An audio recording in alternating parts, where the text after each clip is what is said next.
Further, Sebastian Gorka here to tell you about Valic Cass. Valic Cass has been the trusted name chosen by thousands of homeowners, and they should be your number one choice too. But what's really behind the name Valic Cass? Over 25 years of a team dedicated to providing you with the best customer service experience and products that truly bring value to your home. They are a Pella Platinum Elite Status certified contractor for a reason. They have an A+ rating with the BBB, as well as high ratings and positive reviews on both Google and Houzz. Schedule your free in-house consultation at valdicass.com. Ask about their exclusive manufacturer warranties and their 10-year workmanship guarantee. Don't wait. Book today at valdicass.com. For the best in class, it's Valic Cass. You never want to miss one of life's most important moments. A graduation, a birthday, a first communion, a wedding. When these moments happen, you want to make sure to capture them so that you and your loved ones can remember them for years to come. For over 30 years, families have relied on Tom Kaloran Photography to capture important life moments. This locally owned family business can provide the solutions you need for your important event photography, from weddings and birthdays to class reunions and golf outings. No matter the size or scope, Tom Kaloran Photography will make sure you have lasting memories to share for years to come. Tom Kaloran Photography is also the official photographer for AM 560 The Answer. To learn more and to see their portfolio, just visit KaloranPhotography.com. That's KILLORAN photography.com. Or call them at 708-361-0025. Tom Kaloran Photography, capturing important life moments for over 30 years. Jeff Tishlar, author of High Tech versus the Highest Tech, has shared his knowledge of the spectacular things that we see in nature, as opposed to what man has created, and how this should inform one's faith. Jeff served on the mission field all over the world and has created this highly illustrated and concisely written technical book. The easy-to-read format is understood from the youngest reader to the most intelligent and mature readers. Google and Amazon book reviews include, "This is the best little book I have ever read. It is amazing how much information is in this book." And a beautifully written and illustrated book. The author has a gift for describing complicated technical details in a very understandable style. This book is available now in paperback on Amazon. Search High Tech versus the Highest Tech by Jeff Tishlar. 100% of proceeds go to missions. That's High Tech vs. the Highest Tech by Jeff Tishlar. This is Ed Morrissey of HotAir.com for Town Hall. Once again, the world has lined up to condemn Israel for fighting terrorists rather than rewarding them. The Israelis have made clear that they will negotiate for hostages and for pauses in operations, but they will not allow Hamas to use Gaza to keep launching wars.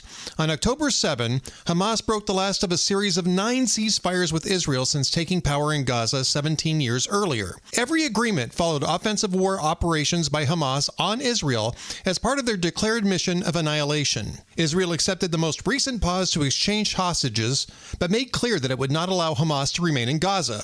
Hamas refuses to leave or disarm after having started the war with its orgy of atrocities. This creates an existential conflict that has persisted for nearly 20 years without resolution because neither side will submit to its destruction. The only way to resolve this is to fight Hamas's war to its conclusion. Simply put, Israel needs to win. Why do so many companies count on Riverdale Plating and Heat Treating? Consistent high level of quality, an ISO certified and A2LA accredited heat treating, electroplating, fastener sorting, and packaging job shop. Riverdale Plating and Heat Treating meets and exceeds client specifications. Whether a high volume or a small production run, their processes ensure a job well done. Celebrating their 15th anniversary this year, they specialize in metal fasteners and stampings for automotive and other industries. And with a newly expanded sorting department, there are many sorting and packaging options to meet your needs. Riverdale Plating and Heat Treating serves customers in Illinois, Indiana, Michigan, Ohio, Wisconsin, and Tennessee, with easy access to all forms of transportation from an automated facility in Riverdale, Illinois, just 15 minutes southwest of Chicago. Want consistent quality? Call Riverdale Plating and Heat Treating, 708-849-2050, or visit RiverdalePHT.com.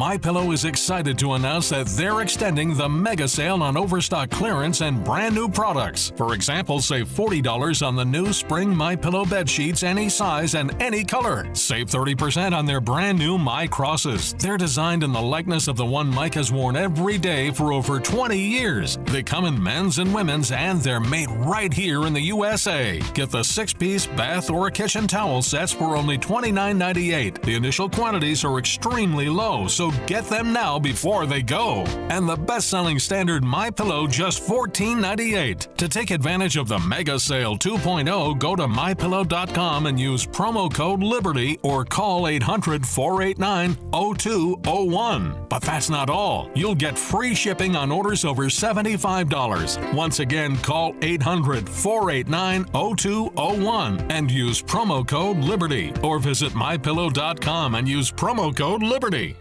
A great smile can make you feel happy and confident. So when you consciously conserve your teeth, that glowing smile will show through. At Best Dental Group, doctors Economos, Gavalis, and their staff are ready to help you create that perfect look or maintain the one you have now. Along with general dentistry, Best Dental Group is a multidiscipline practice with an orthodontist, periodontist, and prosthetic specialists on site. They use the newest breakthroughs in dental technology such as titanium implants, Invisalign clear braces, and laser treatments. Don't let fear get in the way. They can recommend sedation to make your experience as comfortable as possible. Best Dental Group is located in historic downtown Bartlett and is a multilingual office. Call 630-830-4930, 630-830-4930, or visit bestdental.org. Best Dental Group, sharing your conservative values and helping you to conserve your teeth.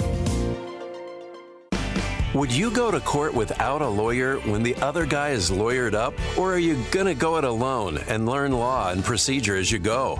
When you have an insurance claim for your home or business, it's the same thing. This is Dan Lights from Crosscom. We inspect your property, file your claim, negotiate the damages, and maximize your settlement with your insurance company. Insurance companies will send out their inspectors that work for them, get paid by them, and represent them.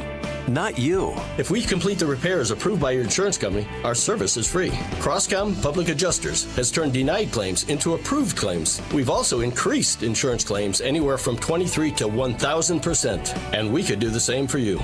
We are licensed by the Department of Insurance and work in Illinois, Northwest Indiana, and Southern Wisconsin. Crosscom Public Adjusters, 630-871-5500. Online at CrosscomInc.com. That's CrosscomInc.com. Crosscom, building trust for over 20 years. The following advertisement includes a celebrity impersonation. You know, nothing beats the comfort of a perfectly heated home. And when it comes to heating your home, Air Right Heating and Cooling does it the best. And they love our country. Beautiful people. Air Right Heating and Cooling is fast. When your furnace breaks down, they'll fix it right away. Just like that. Big time results. No waiting around. You get the job done right. And let's face it, who doesn't love being warm, right? It's beautiful. When it's freezing, I crank up that amazing furnace. Burn, baby, burn. Trust me, you'll say, wow, I've never felt this warm in my life. If you like keeping your hard-earned money, then contact Air Right Heating and Cooling and tell them AM 560 sent you to receive $56 off any service. Unbelievable. Visit Air Right Heating and Cooling today at AIR-RITE.com. Again, that's AIR-RITE.com. Air Right Heating and Cooling. Doing it right since 1959. Portions of the following show may be pre-recorded. Now, from the Signature Bank Studios. This is Chicago's Morning Answer with Dan Proft and Amy Jacobson on AM 560. The Answer.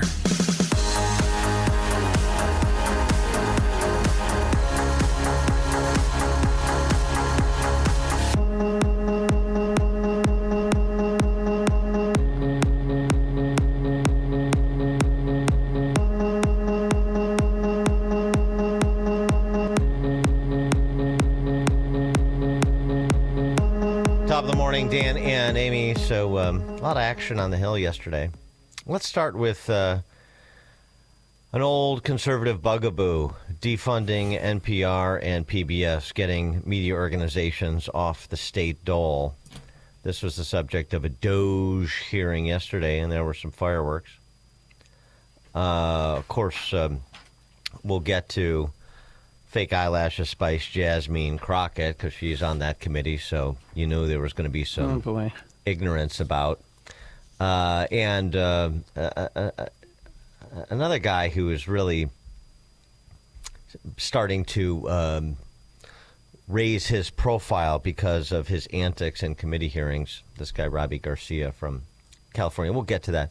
But first, I mean, Brandon Gill, who we spoke with on this show a couple weeks back after he grilled the sanctuary city mayors, including Chicago's very own BLM Brandon, and he did a very nice job doing it. He's a Republican out of Texas. He did a very nice job yesterday, too, with Catherine Maher, who is the CEO of NPR, the CEO formerly of Wikipedia.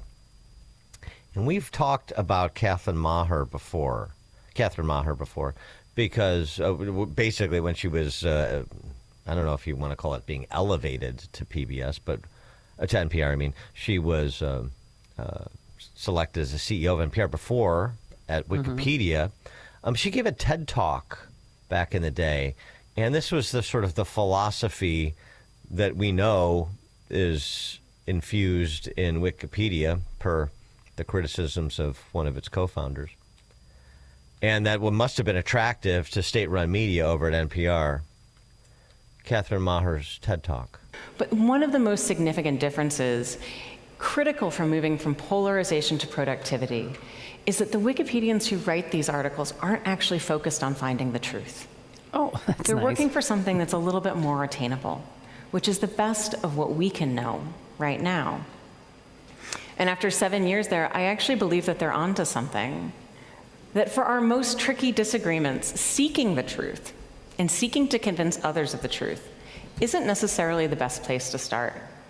In fact, I think our reverence for the truth might have become a bit of a distraction that is preventing us from finding consensus and getting important things done.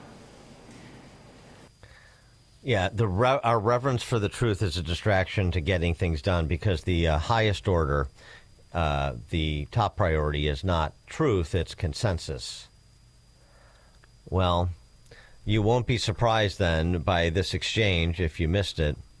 This was Brandon Gill, that Republican from Texas on the DOJ committee, querying Ms. Maher over previous comments. It never ceases to amaze me when these people go before congressional hearings where they know, regardless of which side you're on, you're going to get antagonism from one side.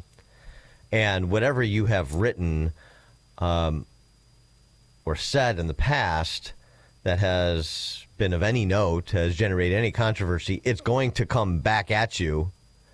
But Maher was caught quite off guard. Do you believe that America is addicted to white supremacy? I believe that I tweeted that, and as I've said earlier, I believe much of my thinking has evolved over the last half decade. It has evolved. Why did you tweet that? I don't recall the exact context, sir, so I wouldn't be able to say. Okay. Do you believe that America believes in black plunder and white democracy? I don't believe that, sir. You tweeted that in from. reference to a book you were reading at the time, apparently, The Case for Reparations. I don't think I've ever read that book, sir. You tweeted about it. You said you took a day off to fully read The Case for Reparations. You put that on Twitter in January of 2020. Apologies, I don't recall that I did. Okay. I have no doubt that your tweet there is correct, but I don't recall. I always forget whether I read a book or not, particularly if I took the time to tweet about it. And just to let that wash over you, because there's so much more. That's reparations. And then it sort of continues. And that first installment is a pretty good indication of what happens subsequently in Brandon Gill's limited time. Okay. Do you believe that white people inherently feel superior to other races? I do not. You don't? You tweeted something to that effect. You said, I grew up feeling superior. How white of me. Why did you tweet that? I think I was probably reflecting on what it was to grow up in an environment where I had lots of advantages. It sounds like you're saying that white people feel superior. I don't believe that anybody feels that way, sir. I was just reflecting on my own experiences. Do you think that white people should pay reparations? I have never said that, sir.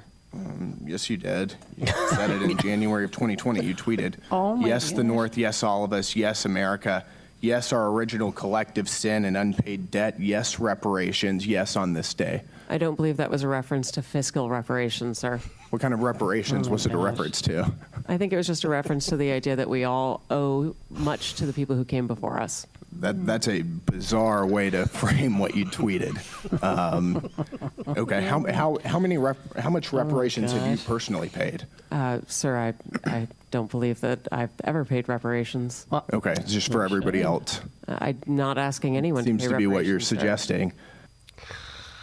Yeah, I just appreciate people who came before us. It's an odd way to use reparations as the way to convey that gratitude we owe our forefathers. But I love his level of sarcasm. He's like, "Oh, really? We have this here. You didn't feel that way. You tweeted it out." Yeah. You didn't read that book. Well, I mean, it says right here, I read this book. You read the book. I didn't say that. Well, it says you said it right here on this date. I mean, it's just remarkable. That's great. By the way, maybe she just read the Cliff Notes. There are people who do feel superior to other people. Yeah. And everybody should feel superior to Catherine Maher after listening to this testimony.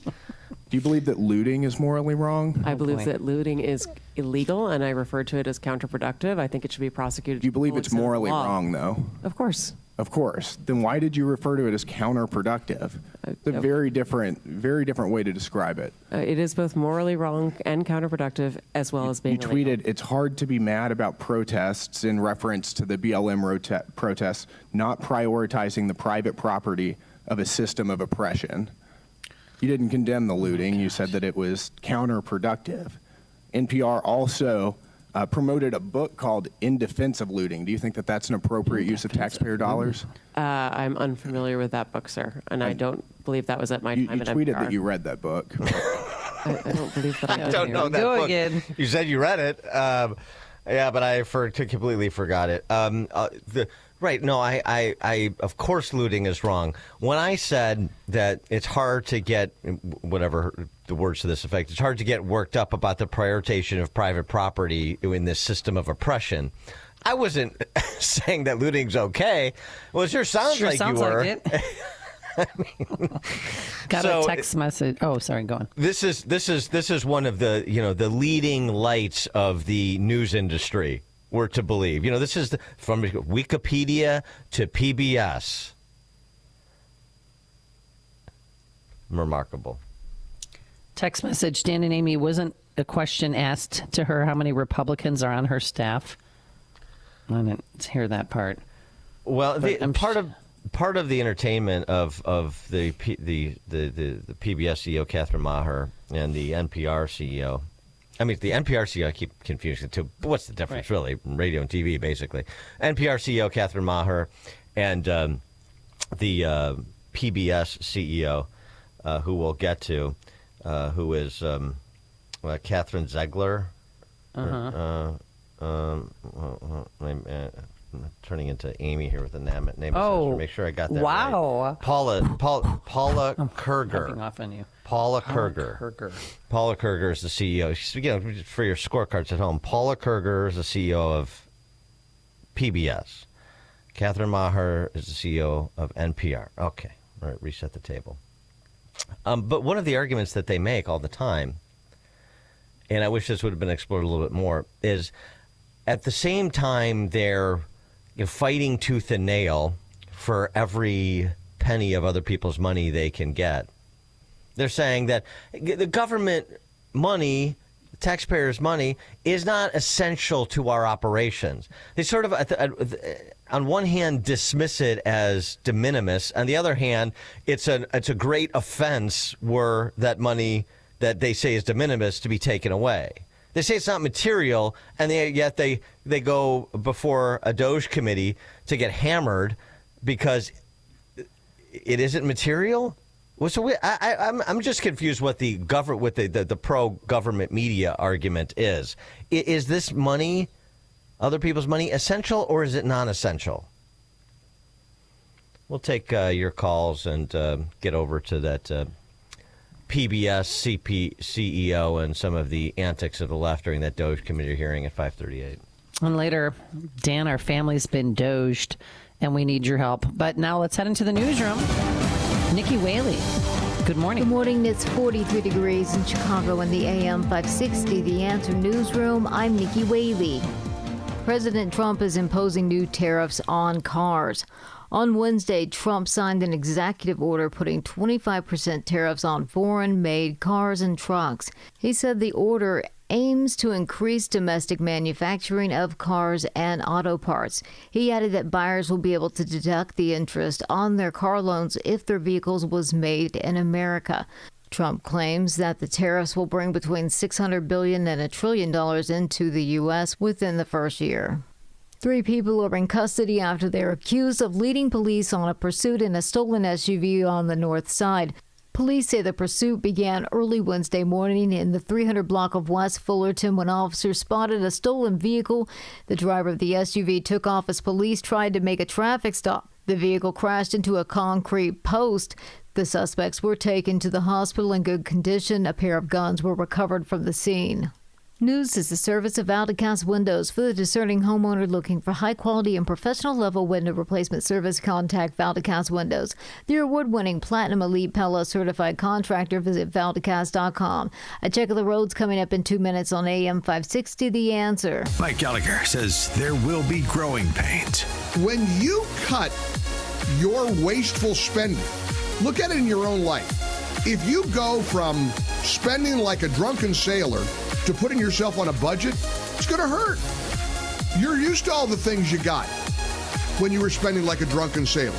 But all of this is the right thing to do. You know it, and I know it. The Mike Gallagher Show, weekdays at 9, right before Dennis Prager at 11 on AM 560. The Answer. Are you a writer who's devoted your time to writing a book with Christian morals behind it but need help to get it published? Maybe you wrote a children's book, your memoirs, a devotional, or a mystery with strong moral values at its core. Covenant Books has helped faith-based authors publish, edit, and sell their books through Christian bookstores and major online book retailers. Plus, if you call now at 800-255-9500, we're offering a free writer's guide to help you through the publishing process. Our experienced and dedicated staff will review and notate your manuscript with an editor's eye. Then our page designers will format your book to create the appropriate experience for your readers. And if needed, Covenant's talented illustrators will bring your book to life. Most importantly, Covenant Books will help tell your story by printing, marketing, and distributing your book through specialty Christian bookstores and major online book retailers like Amazon, Apple, and many others. Covenant Books. Let us help tell your story. For your free writer's guide, call 800-255-9500. That's 800-255-9500. 800-255-9500. Chicagoland certified financial planning professional Tim Stearns discusses taxes in retirement. Most people are paying more in taxes and keeping less of their money to live and do what they enjoy. That's why we've put out the retirement tax bill calculator online. You can see with your own eyes just how much you might be overpaying. It's a valuable tool, $500 value, but we made it free for you to view and run your own numbers at MVPCFP.com. That's MVPCFP.com. To run your retirement tax bill calculator, go to MVPCFP.com. Investment advisory services offered through Cornerstone Securities, LLC. So there I was. Where? At Penny Mustard. And this man sitting on the Finn sofa, pushing the buttons to recline. What man? So I said, let me show you something. Let me guess. You activated the Finn's articulating headrest? His mind was blown. Did it hurt? Huh?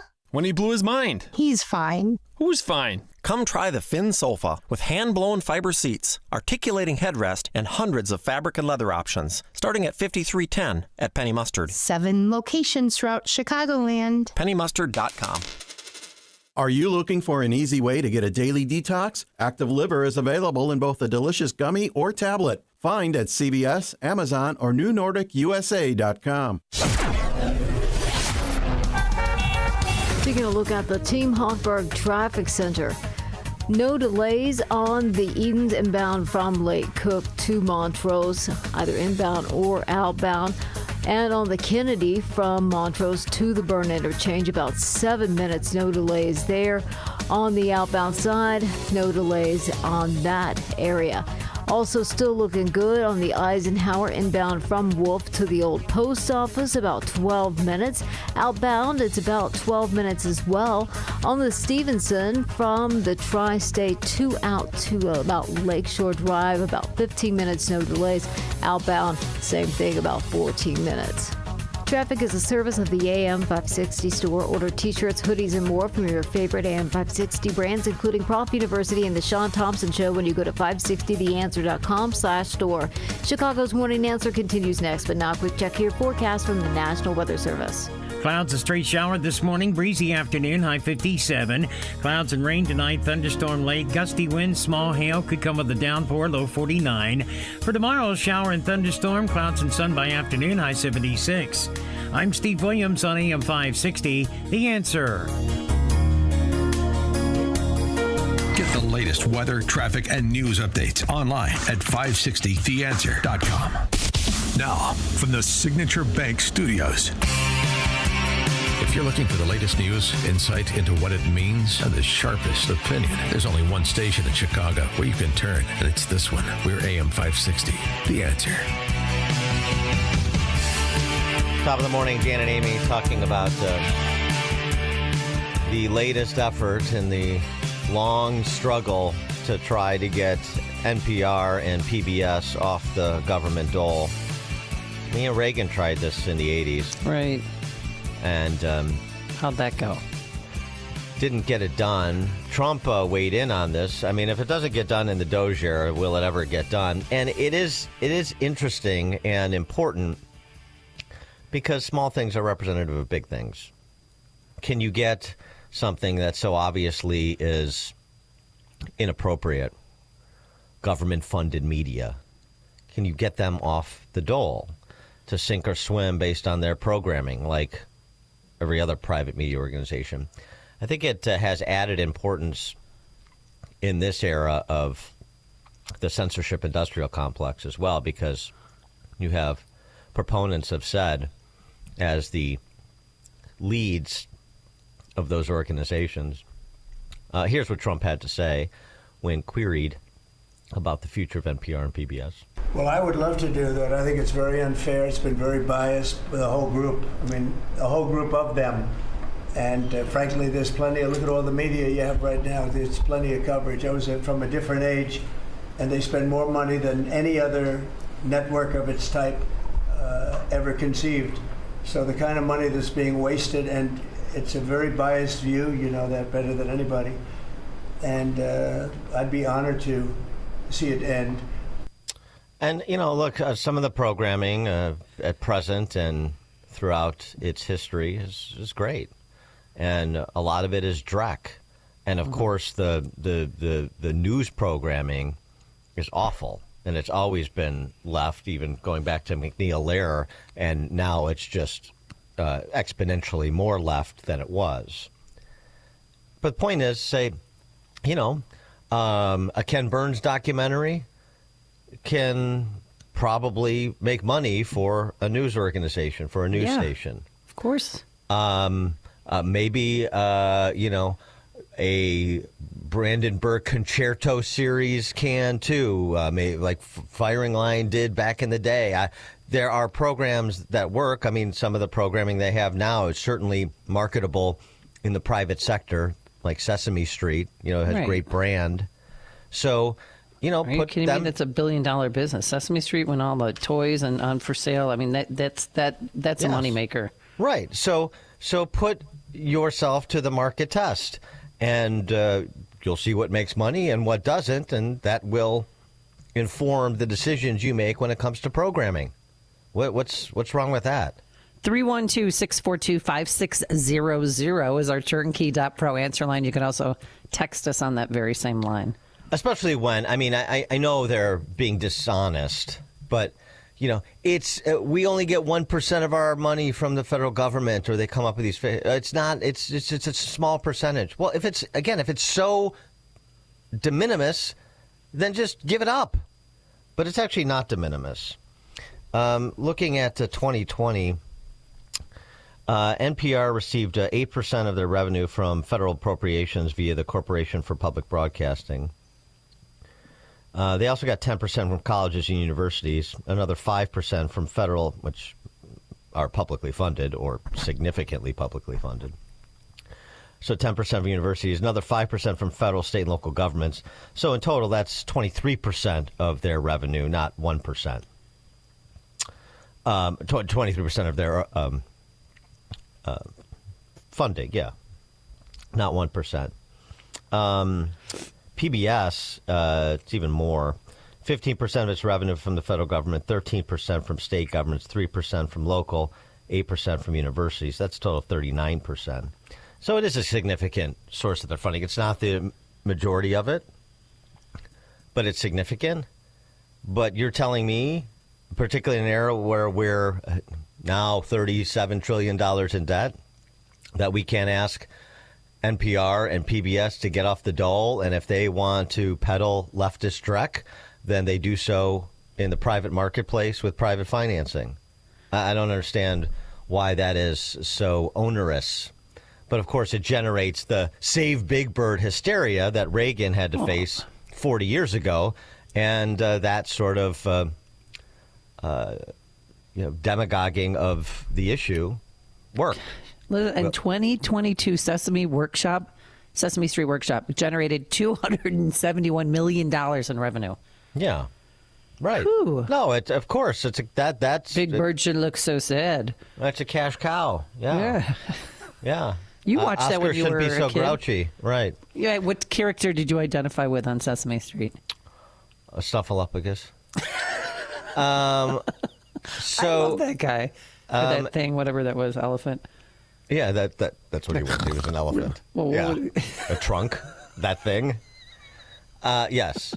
So anyway, that's not to say it doesn't have its defenders, of course. As I mentioned, after Catherine Maher convulsed in front of Brandon Gill, made a mess of herself. Hey-o. Jasmine Crockett. Oh, no. It's my girl, honey. What is she, honey? Girlfriend?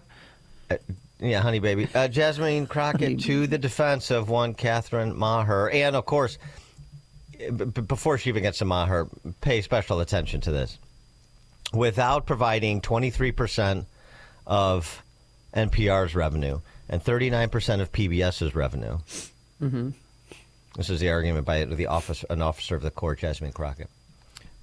People in rural areas will not get the emergency information they need.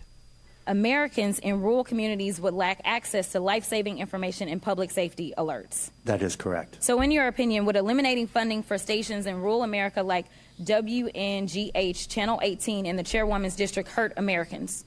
It would hurt Americans, yes. In fact, Georgia Public Broadcasting serves as the official distributor of evacuation route information during state-ordered evacuations, and the chairwoman is here advocating to strip their funding. Look, the DOGE agenda isn't about government efficiency. It's about breeding corruption at the expense of the safety of the American people, particularly Americans living in rural or remote parts of the country. They don't care about public safety. They don't care about emergency management, and they don't care about free speech, all of which are harming American people. In fact, I'm going to skip off real quick because they have tried to come for you, Ms. Mayor, and I just want to clarify, you did not work for NPR when those statements were made, did you?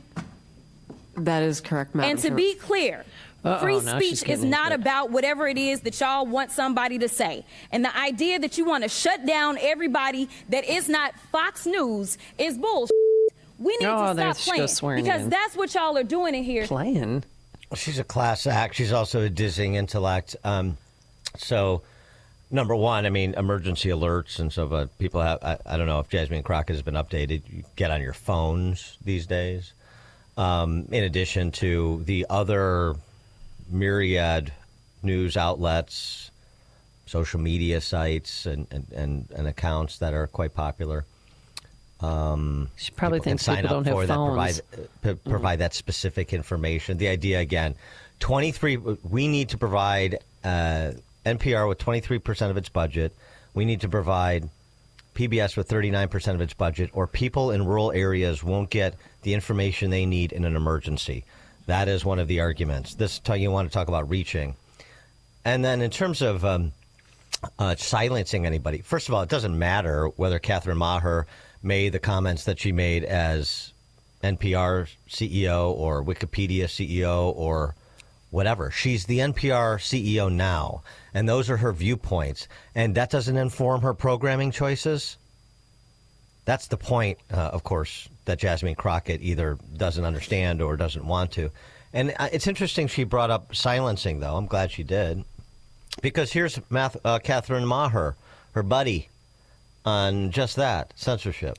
We took a very active approach to disinformation and misinformation coming into not just the last election, but also looking at how we supported our editing community in an unprecedented moment where we were not only dealing with the global pandemic, we were dealing with a novel virus, which by definition means we knew nothing about it in real time. And we're trying to figure it out as the pandemic went along. And so we really set up in response to both the pandemic, but also in response to the upcoming US election and as a model for future elections outside of the US, including a number that are happening this year, we just obviously went through yet another Israeli election. The model was around how do we create sort of a clearinghouse of information that brings the institution of the Wikimedia Foundation with the editing community in order to be able to identify threats early on through conversations with government, of course, as well as other platform operators to understand sort of what the landscape looks like. That was a 2020 interview with the Atlantic Council, 2021 interview. And all you just heard there was fancy talk for saying to purge information from Wikipedia that is essentially crowdsourced that doesn't comport with orthodoxy. It's the same rap that you heard from the social media platforms back at the height of COVID and the BLM riots and so forth. Which is we need to protect the American people from misinformation and disinformation, so we're going to censor dissent. That's what she was talking about. Perfect entree for her to be at NPR, part of the censorship industrial complex as well, where they're interested in just expanding the reverberations in the echo chambers that they control. Got a text message. Dan and Amy, people in rural areas now have access to broadband cable. A huge amount of money was budgeted for it, and the mashed potatoes for Brains administration that just got out of office. Yeah, I know. A huge amount of money was budgeted for it, and I think they set up. What did they get? They get the billions of dollars, and I think they were in the hundreds of deployments of broadband in terms of houses or residences being covered. And how many charging stations are there? Yeah, it was basically a charging station thing where it was $7 billion to build 8 charging stations. Yes, it was something like that with rural broadband, which is something that these politicians throw around. They have no idea what they're talking about. They don't really care. It's completely overstated, in terms of some sort of national crisis. But okay. Well, they just wanted to act like the Democrats wanted to act like they care about farmers and people in rural areas. Yeah, just like Jasmine they wore Crockett camouflage at the DNC and they're waving American flags. I'm like, what is going on here? Right. Yeah. The Tim Walz, the Kamala Harris, Tim Walz hunter hats and so forth. Sure. Okay. How'd that work for him? Corey and Woodlawn. Amy hit the nail on the head. They think they're going to be more MAGA than MAGA. It's a complete trip. And to think that Crockett cares about rural America, come off of it. This is crazy. Thanks, guys. Thanks. She's particularly concerned about rural Georgia and Marjorie Taylor Greene's district, as you heard her say. That's who she was referencing. Mm-hmm. Very concerned about the people in Marjorie Taylor Greene's district. Sure. Uh-huh. No, of course. Mark in Oak Lawn. Dan, hi, Amy. Good morning. Hey, this PBS, they have some good shows on, but, a lot of them, I know that there's shows about the South and segregation and the KKK and Jim Crow laws. And they talk about the blacks being treated, they wanted to treat them as slaves. But, and they make some good points, but they miss the whole point. The whole point is that the Democratic Party was the party of segregation, KKK, Jim Crow laws, Dixiecrats. They don't get to the point of where it actually started. It's all about just propaganda and trying to produce victimhood. Thanks for the call, Mark. Well, yeah. And again, you're free to offer your stilted view of history, like the 1619 Project did, if the New York Times wants to pay for it. But don't make me pay for it. Pretty simple principle. I don't think it's particularly controversial. Eduardo, Tampa Bay. Yeah, good morning. Well, they should invest in Royer's, it's called laser internet. I saw that on the German news. Jeffrey Goldberg is the host of Washington Weekly. I know that because I just put it on mute every Friday before Florida Week comes on. And Christian Amanpour's ex-husband is James Rubin from Clinton era. So it's ridiculous. Just get your own podcast. Thanks for the call. Thanks for the call. Yeah, I mean, the parameters of debate are bookended by David Brooks and Jonathan Capehart. That's how wide the parameters of debate are on PBS, on NPR, when there is any sort of discussion at all where there's the possibility of modest disagreement. I mean, that is not an expansive forum for discussion of the salient issues of the day by any stretch. But again, that's fine. You want to narrowcast your content to a hyper-targeted universe. Fine. Just don't make me pay for it. Why is this so difficult? Of course it's not difficult. It's just, look, we want to fund the media outlets that are in service to our party. Of course they do. I mean, it's understandable, but let's just be honest about what we're talking about. Speaking of dishonesty, I mentioned Robbie Garcia. Yeah. Robbie Garcia. He's an out and proud member of the California Congressional delegation, and he was tasked with doing the mocking of the Republicans as seeing puppets on Sesame Street and so forth as threats to America. The American people want to know, is Elmo now, or has he ever been, a member of the Communist Party of the United States? A yes or no? No. Now, are you sure, Ms. Kruger? Because he's obviously red. Oh, my God. Well, he is a puppet, but no. Now, that's not all. He boy. also has a very dangerous message about sharing and helping each other. He's indoctrinating our kids that sharing is caring. Now, maybe he's part of a major socialist plot, and maybe that's why the chairwoman is having this hearing today. But let's talk about somebody else. Let's talk about Cookie Monster. Now, we know that Health Secretary RFK Jr. is coming out against fast food and baked goods. Are we silencing pro-cookie voters? Yes or no? Ms. Kruger. But cookies are a sometime food. Well, thank you. And now, I agree with you. And let's also talk about the most important, maybe, character on Sesame Street. This is actually Big Bird. Now, Ms. Kruger, since Elon Musk actually fired USDA workers who have been working on the bird flu, does it make sense to also fire Big Bird? Yes or no? We would like to keep Big Bird. I completely agry with you. And now it gets this even worse is Bert and Ernie. Now, these two guys actually live together. Ernie and Bert. They're friends. They're supportive of each other. Now, that might be triggering to our chairwoman and someone in this committee, and perhaps that's also why we're here today. Ms. Kruger, an important question. Are Bert and Ernie part of an extreme homosexual agenda? No. How droll.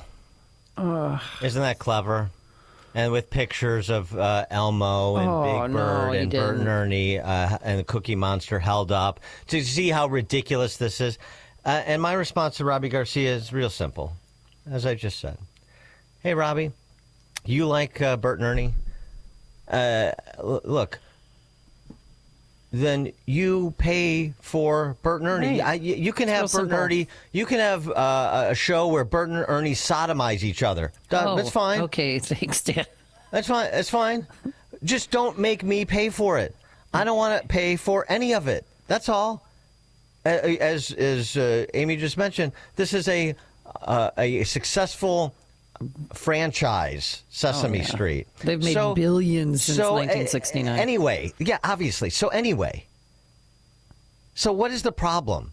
Why does 23 cents of every dollar that NPR has need to be provided by government, and 39 cents of every dollar that PBS has provided by government. That's the question. Just dispense with your histrionics about Elmo and your attempt at humor, which was feeble. That's what it all comes down to. David Winnetka. Hey, good morning, guys. Wikipedia, to intellectual knowledge is akin to Yelp to Michelin-rated cuisine, and it's just I don't know. It's oh god, what a bunch of just insanity, that whole thing. But Doge didn't Doge uncover? Speaking of Sesame Street, didn't Doge uncover like millions and millions and millions going to, I forget what country it was for Sesame Street? Do you remember hearing something about that? Yeah, it's like a Iranian version of Sesame Street or something like that. Yeah, it's just the whole thing just comes down to the simple question: is this something the government should be doing or not? And if it isn't, then get it out of the business. Simple. Elegant in its simplicity. Dan and Amy, Chicago's Morning Answer. The stories you need to know to start your day. This is Chicago's Morning Answer on AM 560. The Answer. Sign up for the AM 560 Answer Advantage to get early alerts on event ticket sales, special discounts, and contest opportunities. Sign up today at 560theanswer.com/advantage. If you have unfiled taxes or are in debt to the IRS, this is important news. Did you know the IRS has programs specifically designed to help people struggling with tax debt? Powerful tax assistance programs that can save you thousands if you qualify. No one knows these programs better than the experts at Optima Tax Relief, America's most trusted tax resolution firm, A-rated by the Better Business Bureau. Their award-winning team of tax attorneys and licensed professionals have resolved over $1 billion of tax debt for their clients. One call to Optima can start the process, helping to end your worries about wage garnishment, asset seizure, and other IRS actions. Make sure you're getting the best options to solve your tax problems. Call the experts at Optima today for a free confidential consultation. Call 800-965-1433. 800-965-1433. 800-965-1433. Optima Tax Relief.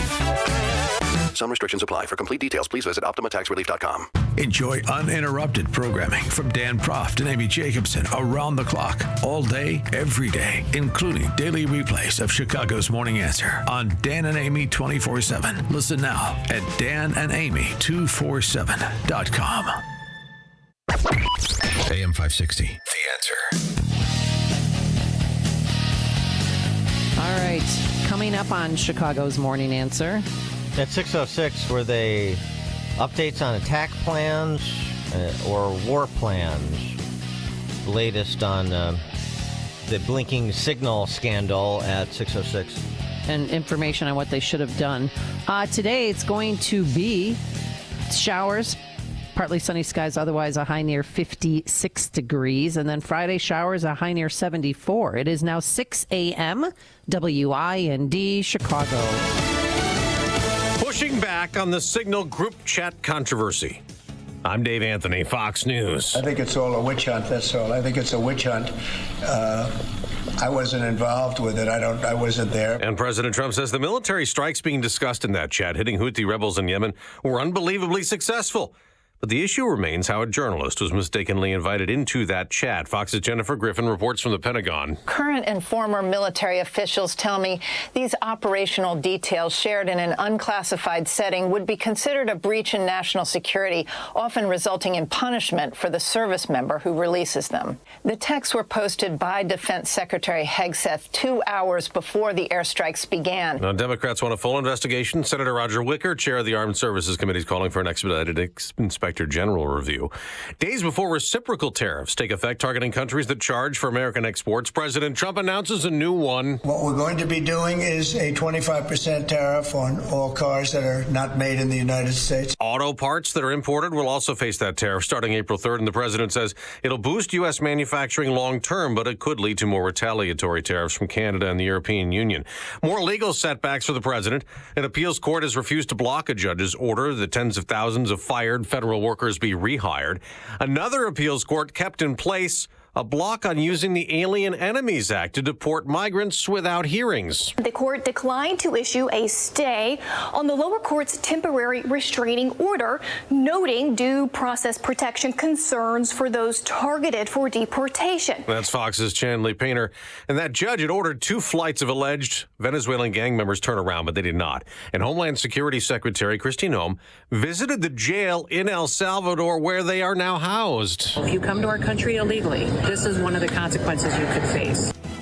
America's listening to Fox News. Hey, folks, your friend Sean Hannity here. Sadly, imagine a scenario.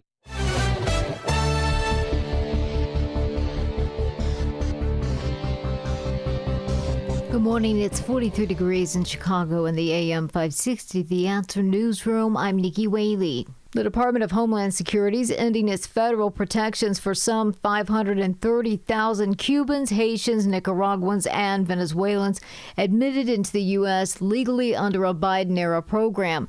A notice issued Tuesday gives them until April 24th to self-deport. The immigrants came into the country through a special program that allowed people safe entry into the U.S. without having to go through a smuggler.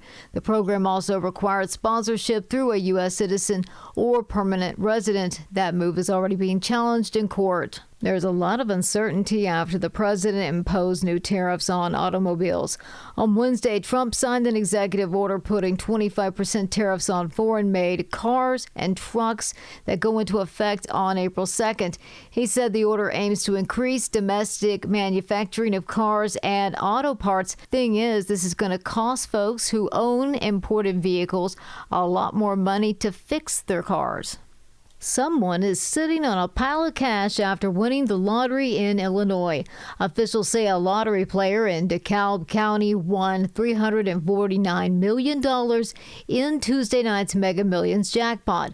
The winning ticket was purchased at Casey's General Store in Cortland, Illinois.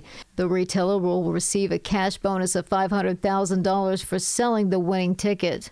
News is a service of Woodland Windows and Doors. Welcome a Woodland sales expert into your home and you'll get a no-pressure sale. A product expert, a design consultant, and someone who has your best interest in mind. Visit woodlandwindows.com to get started. A check of the roads coming up in 2 minutes on AM 560, The Answer.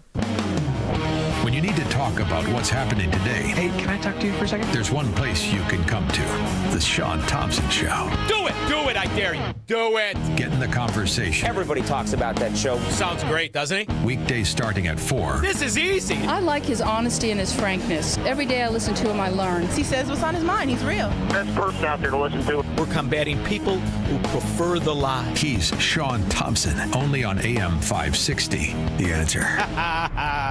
Hey, folks, your friend Sean Hannity here. Sadly, imagine a scenario where you or your loved ones face a threat. Your first instinct might be to resort to lethal force, but it is crucial to consider a safer, less lethal alternative first to avoid the legal complications associated with deadly firearms. Byrna's less lethal pistol launcher is equipped with tear gas, kinetic ammunition. It's designed to incapacitate any attacker for up to 40 minutes. Here's a real-life account from a Byrna customer named Adam.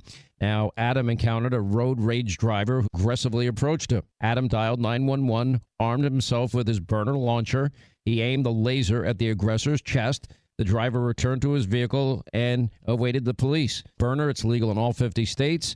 It requires no background checks, can be shipped directly to your door. Just go to Byrna.com/Hannity. You get 10% off as a discount. That's BYRNA.com/Hannity. And check out their videos while you're there. Let's face it, the world is uncertain these days, but there's something reassuring about holding on to what lasts. The 2025 1-ounce Gold Eagle from the U.S. Mint, a symbol of American strength and an asset that stands the test of time. You can trust gold and you can trust Global Coin. Call 833-SPOT-GOLD to secure this magnificent coin graded in pristine MS70 condition for the dealer cost of $30.99. Free shipping, no sales tax. This is your chance to own a piece of history while building a foundation of enduring value. It gets even better. Global Coin is giving the first 100 callers a free MS70 2025 Silver Eagle to complement your 1-ounce Gold Eagle. 2 iconic coins, a symbol of prosperity and a testament to the enduring value of gold and silver. Global Coin backs every purchase with a 30-day return policy, ensuring your peace of mind. Visit Global IncredibleCoinDeal.com or call 833-SPOT-GOLD. No gimmicks, incredible coins at incredible prices. Again, that's 833-SPOT-GOLD.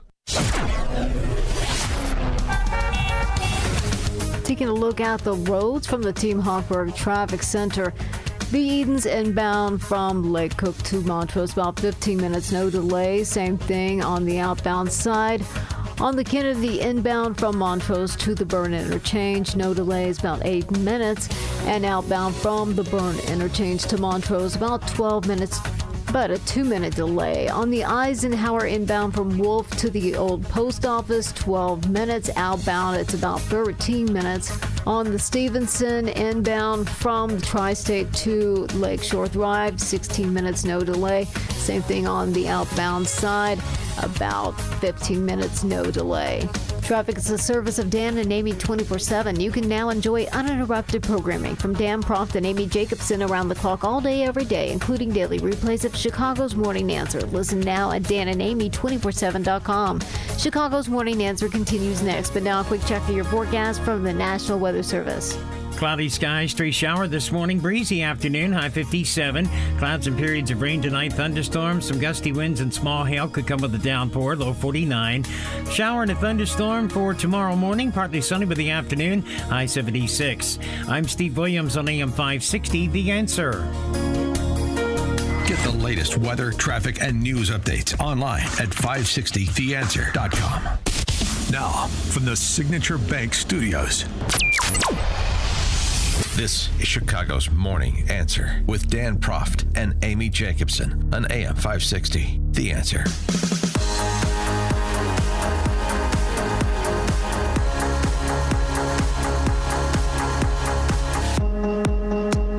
Top of the morning, Dan and Amy. War plans or not war plans that were included in this now infamous Signal chat with Trump's national security team relating to the strike on the Houthi terrorists in Yemen. There's the Wall Street Journal did a good job posting an annotated and chronological rundown of the posts that have been released by Jeffrey Goldberg from this Signal chat. The one that seems to be the most problematic for Pete Hegseth and the Trump team is a post on Saturday, March 15th, in which Hegseth provides team update. Time now, 11:44 ET. Weather is favorable. Just confirmed with CENTCOM that we are a go for mission launch. He continues, 12:15 ET, Eastern Time, I presume. F-18's launch, first strike package. 13:45, trigger-based F-18 first strike window starts. Target terrorist is at his known location, so should be on time. Also, strike drones launch MQ-9s. The Wall Street Journal's distillation of this, it means what the U.S. military wants is to hit where it is supposed to be, and the strikes meet civilian casualty mitigation measures. The U.S. military likely determined that with drones. This could mean that the U.S. plan is in waves, or that the fighter jets are in place to immediately respond should the Houthis try to launch missiles or some other counter response. Hegseth, the post continues. 14:10, more F-18s launch, second strike package. 14:15, strike drones on target. This is when the first bombs will definitely drop, pending earlier trigger-based targets. 15:36, F-18 second strike starts. Also, first sea-based Tomahawks launched. More Hegseth, more to follow. Per timeline, we are currently clean on OPSEC, which means Operation Secrecy, supposing to indicate that neither the Houthis nor the media learned about the attack beforehand, except, of course, for Jeffrey Goldberg, who was in the chat.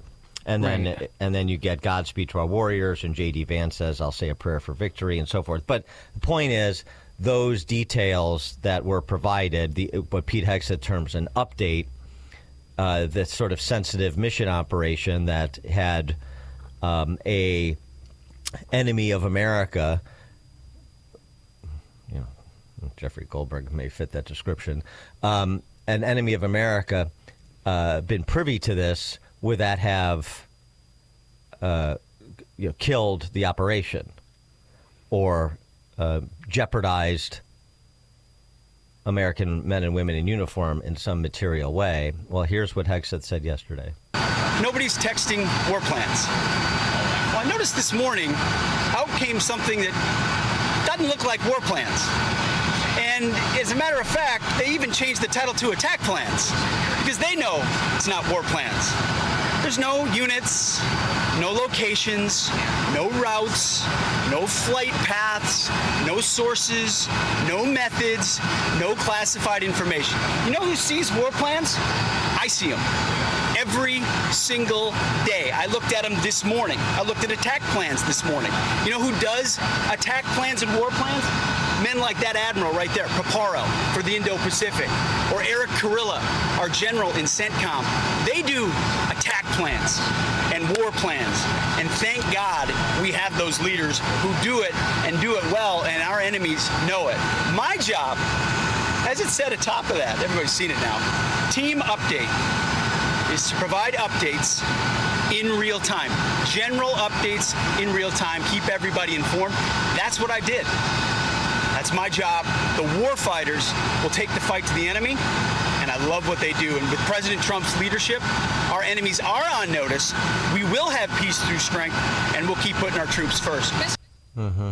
Tulsi Gabbard, DNI, Tulsi Gabbard, before House Intel Committee, said the same. No. Any targets? No. Any locations? No. Was there a unit name or location of that unit? There was not. Were there any routes described in the signal chat? No. Wouldn't an operational plan contain that type of information? Every operational plan I've ever seen has contained that information. So it doesn't contain any of the information that Tulsi and Pete said it didn't contain, but it did contain timing. Yeah. Does that matter? 312-642-5600, turnkey.pro answer line. Are you satisfied with the response you're getting from, well, first Walls and now Hegseth and Gabbard in tow? We'll hear from Ratcliffe as well, CIA director. Maybe military.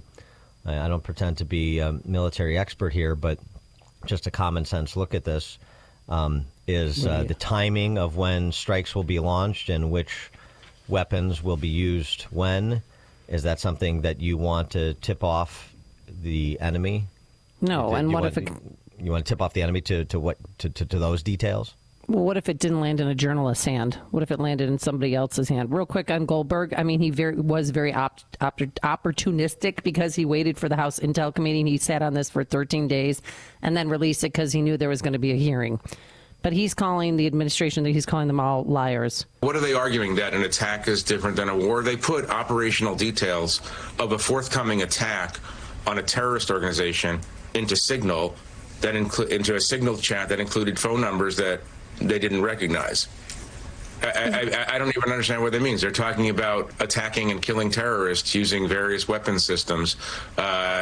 So she's just some sort of weird semantic game. I don't understand. And she is Carolyn Levitt, who spoke yesterday. No classified information. She said it again. There was no classified information transmitted. There were no war plans discussed. Why did the Atlantic downgrade their allegation about war plans to attack plans? They're now playing word games because they know this was sensationalist spin. Do you trust the Secretary of Defense, who was nominated for this role, voted by the United States Senate into this role, who has served in combat, honorably served our nation in uniform? Or do you trust Jeffrey Goldberg, who is a registered Democrat and an anti-Trump sensationalist reporter? Well, it's a false choice. I mean, to be honest. No, I don't trust Jeffrey Goldberg, but it's not about trusting Pete Hegseth or Trump's national security team. It's about being honest about what is.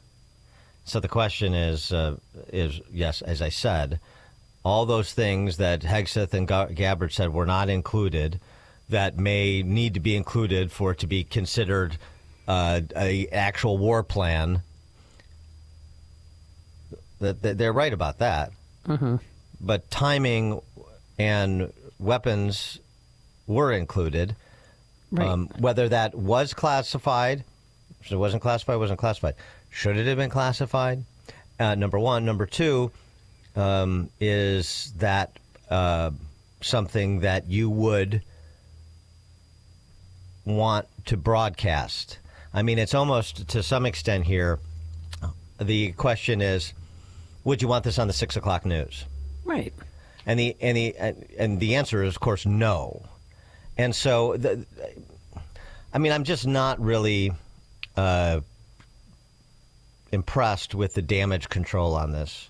Well, I think in the effort to do damage control, they are damaging what they're trying to control. They're further damaging what they're trying to control. Roger Wicker, Republican senator from Mississippi, the information published recently appears to me to be of such a sensitive nature that based on my knowledge, I would have wanted it classified. Now, he's the chairman of the Senate Armed Services Committee. If mistakes were made, they should be acknowledged. And again, getting into the should it have been classified? Was it classified? No. Okay. Should it have been classified? You get into all of these sub-issues, right, and you just provide more oxygen to this, which is why Walz's interview the other night with Laura Ingraham, I think, was unhelpful. And this whole trying to parse war plans versus attack plans versus updates on the attack is not compelling. And then they all look like they're like Pete Hegseth, the Secretary of Defense yesterday. He walked away from reporters and he came back, and it's uncomfortable. Why didn't everybody just follow Trump's lead? Trump came out and said, we made a mistake. We're investigating it. It's not going to happen again. But then Mike Walz started speaking after Trump spoke. They should have just said, the president has spoken. We're going to move on. But then he went on Laura Ingraham, and it's like, just stop. Everybody stop talking. Trump in the Oval Office yesterday was, again, Cool Hand Luke taking this all in stride, sort of ratcheting down the hysterics around this as opposed to ratcheting them up by being overly defensive. Well, yeah, Mike Walz, I guess he said he claimed responsibility, I would imagine. Had nothing to do with anyone else. It was Mike, I guess. I don't know. I was told it was Mike. But again, the attacks were unbelievably successful, and that's ultimately what you should be talking about, I think. Mike he took responsibility for it. I'm satisfied. I'm moving on. That's the posture right there, what you heard from Trump. Yep. Marty in Naperville. Hey, good morning. A couple things. Number one, nobody wants to talk about it being a successful mission. Number two, Amy, stop with the what if. What if it's two worst words in English language? What if I had the winning lottery numbers? I'd be a billionaire, but I'm not. Number three, you got loose lips. Use them to your advantage. Start putting fake stuff out there and hit it from the other side. I mean, it's just, this thing is there's no big deal was ever made this big out of Afghanistan where 13 people died. I mean, this is just ridiculous. It's just immediate garbage again. If there was a mistake made, fix the mistake. Otherwise, use it to your advantage, but stop with this. It was a successful mission. Stuff happened. Either fix it or, like I said, turn it around and use it to your advantage. Tell them what you're going to do and then do something else. So I just think way too much is being made of this, but I do agree after Donald Trump, after the president talked, everybody should have just shut up. But, follow his lead.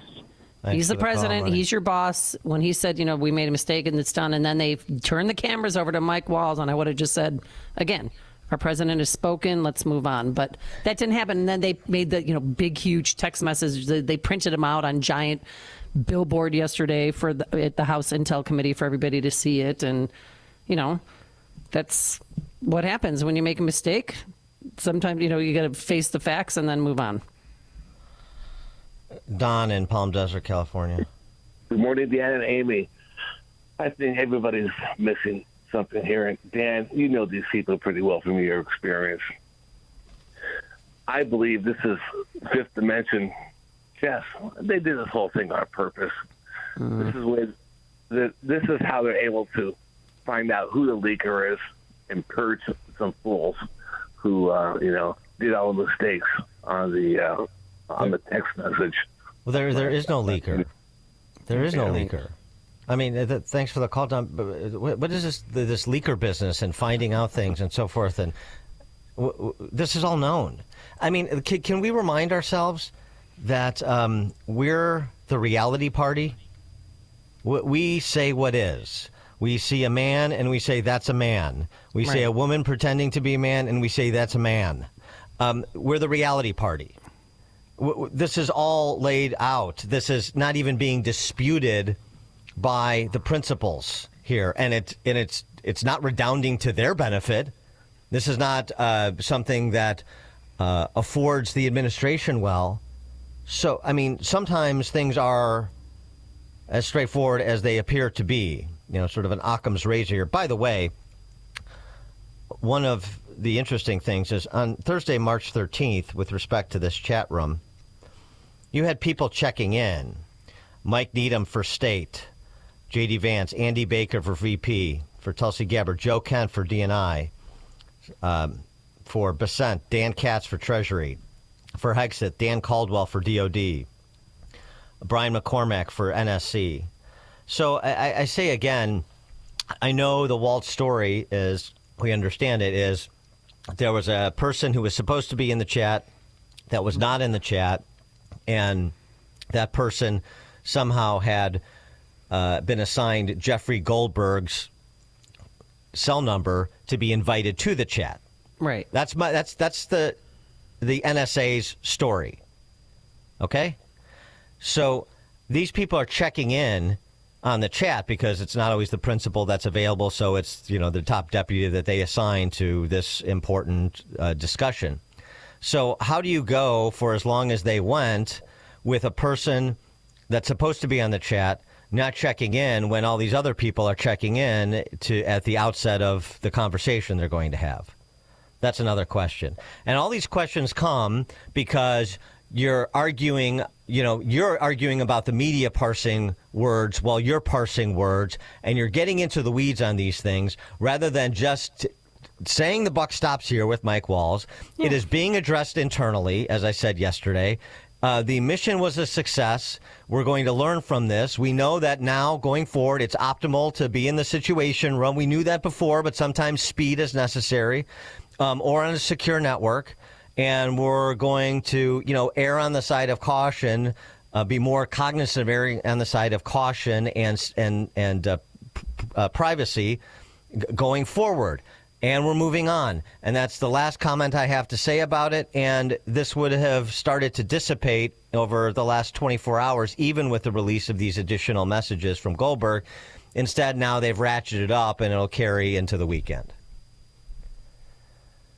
Troy in St. John, Indiana. Hey, good morning. I'm disappointed with Trump for two reasons. First, he could have owned it more cleanly. It was a tactical mistake. But secondly, he failed to seize on an opportunity to point out that the press and Mr. Goldberg had a lack of vitriol when Biden was retaining classified information, and Hillary had a private server flinging classified information out like frisbees. Yes, right. Yeah. And that was intentional in both cases as opposed to this inadvertent error. That's right. Thanks for the call, Troy. It's gotten off the rails. I just want you to hear this real quick. Now they're saying Pete Hegseth is drunk. And Eric Swalwell. Hold on a second. Okay. Hold on a second. The important thing is we'll get to that. Okay. This exchange. So the one good thing we have going for us on this, even with some of the missteps we're arguing the administration made, is you have the left coming to our rescue by overplaying their hand. And a good example of it was Jimmy Gomez, who's another one of these out and proud members of the California Congressional delegation, in committee with CIA Director Ratcliffe. First, he puts the question to Tulsi Gabbard, then it goes to Ratcliffe, and then the exchange starts.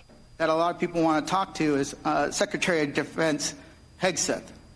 And a lot of questions were brought up regarding his drinking habits in his confirmation hearing. To your knowledge, do you know whether Pete Hegseth had been drinking before he leaked classified information? I don't have any knowledge of Secretary Hegseth's personal habits. Director Radcliffe, same question. Yes or no? No. I'm going to answer that. I think that's an offensive line of questioning. The answer is no. I find it interesting that you want to. I'm going to answer. You asked me a question. You want an answer? No. Listen. You don't want to focus on the good work that the CIA is doing, that the intelligence community. Director, I reclaim my time. Director, I reclaim my time. Here, I have huge respect for the CIA, huge respect for our men and women in uniform. But this was a question that's on the top of minds of every American, right? He stood in front of a podium in Europe holding a drink. So, of course, we want to know if his performance is compromised. If people were asking if the General Austin was compromised because of a heart issue, was his performance compromised because of a successful strike? Mr. I bring my You want to know? You want to talk about accepting responsibility? Do you think you should accept responsibility for a successful strike to make Americans safer? You want to focus on? Yeah, I mean, this is supposedly he had this drink in front of him at a NATO conference, which is, I mean, that's completely invented by this Jimmy Gomez character. Anyway, after Gomez interrupts Ratcliffe, scolding him for sliming Hegseth and suggesting he's not, he wasn't of his right mind, he was inebriated. I mean, whatever you think of what Hegseth has been saying and doing, and if you look at the comments and the details that he provided and his comments generally, his commentary generally in those chat rooms, I mean, it's absurd. But like I say, this is the one benefit. You always have the Jimmy Gomez's to overplay their hand on the left, and that helps because it undermines their sobriety when it comes to this issue, too. Importantly, Ratcliffe was let, once Gomez's time had expired, it was a Republican's turn, and they let Ratcliffe give a full answer to what Jimmy Gomez had to say, and here was that more fulsome answer. For the last 2 days, members of the intelligence community have been asking questions about a signal messaging group and not asking questions from Democrats either in the Senate or the House on China, Russia, Iran, and the real threats that are going on to the United States. And you can say that you care about the good work that agencies are doing like the CIA and that you care about 140 stars on the wall. But no one's asked me about my second day on the job here, where I lit the fuse that led to a foreign government participating with us to capture one of the senior planners of the Abbey Gate bombing that killed 13 Americans. And in the process, we worked with a government that previously hadn't. So that hadn't cooperated with us on counterterrorism matters. Or the fact no one has focused on that within an hour of that taking place, I was on the phone with Director Patel and a few hours later with Attorney General Bondi, working together, the IC and the FBI working together to bring this person home in less than a week. Unprecedented success for the intelligence community and the law enforcement community. Exactly representative of the kind of work that we should be doing and the kind of work that an oversight committee should be asking about. But instead, we're getting questions about whether or not someone has drinking habits. I just wish in an annual threats hearing where the American people want to hear about threats, that's what we would be talking about. Thanks for the opportunity to clarify. Absolutely. Yeah, I mean, that's the backdrop of these committee hearings. It's the annual threats assessment conversation with these oversight committees. And, of course, they're just all focused on trying to score political points over this. But it would have been much easier, much better, much easier to focus on all the good that's being done and the competency being shown by this national security team. As you would have just said, snafu, we messed up there and we own it. The mission was a success. What we're doing, coordinating with these agencies and getting on the same page is bearing fruit, as you just heard Ratcliffe detailing some of the successes, and there are more. And then it doesn't come off as damage control. We own it, full stop, messed up. Now, let's talk about some of these other things in addition to what we'll do and the lesson that we learned from this mistake that we made. It's just they made it so much more complicated than it needed to be. Chet and Lyle. You know, the age-old adage, people never learn. The cover-up is always worse than the crime. Susie Wiles has some cleanup to do and enforce some process discipline inside the administration. Thank you. Thanks, Chet. Coming up at 6:36, we'll take a few more of your calls on this. We also want to get to some of Trump's activity on the economic front, like the tariffs he has announced against foreign automakers. That's at 6:36. But now let's head into the newsroom. Here is Nikki Whaley. Good morning. It's 43 degrees in Chicago in the AM 560 The Answer Newsroom. I'm Nikki Whaley. There's definitely a lot of uncertainty after the president imposed new tariffs on cars. On Wednesday, Trump signed an executive order putting 25% tariffs on foreign-made cars and trucks that go into effect on April 2nd. He said the overall aim is to increase domestic manufacturing of cars and auto parts. The environmental group Sierra Club claims the tariffs will increase car prices for Americans and hurt working families. Mexico and Canada have vowed previously to raise tariffs if Trump signed the order. Several employees of Chicago's EPA department are protesting regulatory rollbacks as well as funding and job cuts sparked by the Trump administration. They held a rally earlier this week at Federal Plaza in downtown. Cutting EPA's budget will do nothing but put the health and safety of all Americans at risk. A judge ordered in mid-March that all probationary workers be reinstated, but many of them remain in limbo after being put on paid administrative leave. News is a service of Salem Surround, a local digital marketing agency providing high-performing digital solutions to surround your target audience. Go to surroundchicago.com today. A check of the roads coming up in 2 minutes on AM 560 The Answer. Charlie Kirk says the courts are out of control. Understand that the sovereign, the power in America, has been primarily concentrated into two buckets the last 100 years, into the unelected bureaucracy and the unelected courts. The courts are totally out of control right now, everybody. The sovereign is actually in the people, and that's why we have presidents. The Charlie Kirk Show. Afternoons at 1, right before Hugh Hewitt at 3 on AM 560. The Answer. So how's the separation going? Are you guys able to work things out? No. I think we're headed for divorce. That sucks. Going to be an expensive legal battle? Well, no, that's one thing we agree on, actually. Arbitration. Arbitration? Like mediation? Sort of, but better. We'll have a firm decision. Oh, that's easier. Who's your arbitrator? Bert Hochberg. That attorney at Schiller, DeCanto, and Fleck? Yeah, senior partner. Comes highly recommended. Are you facing divorce or a family law issue? Burton S. Hochberg offers arbitration services, a dispute resolution process that will save you time, money, and the complexity of litigation. Let Burton hear and resolve your claims with choices that best suit you and yours. To discuss, call Bert directly.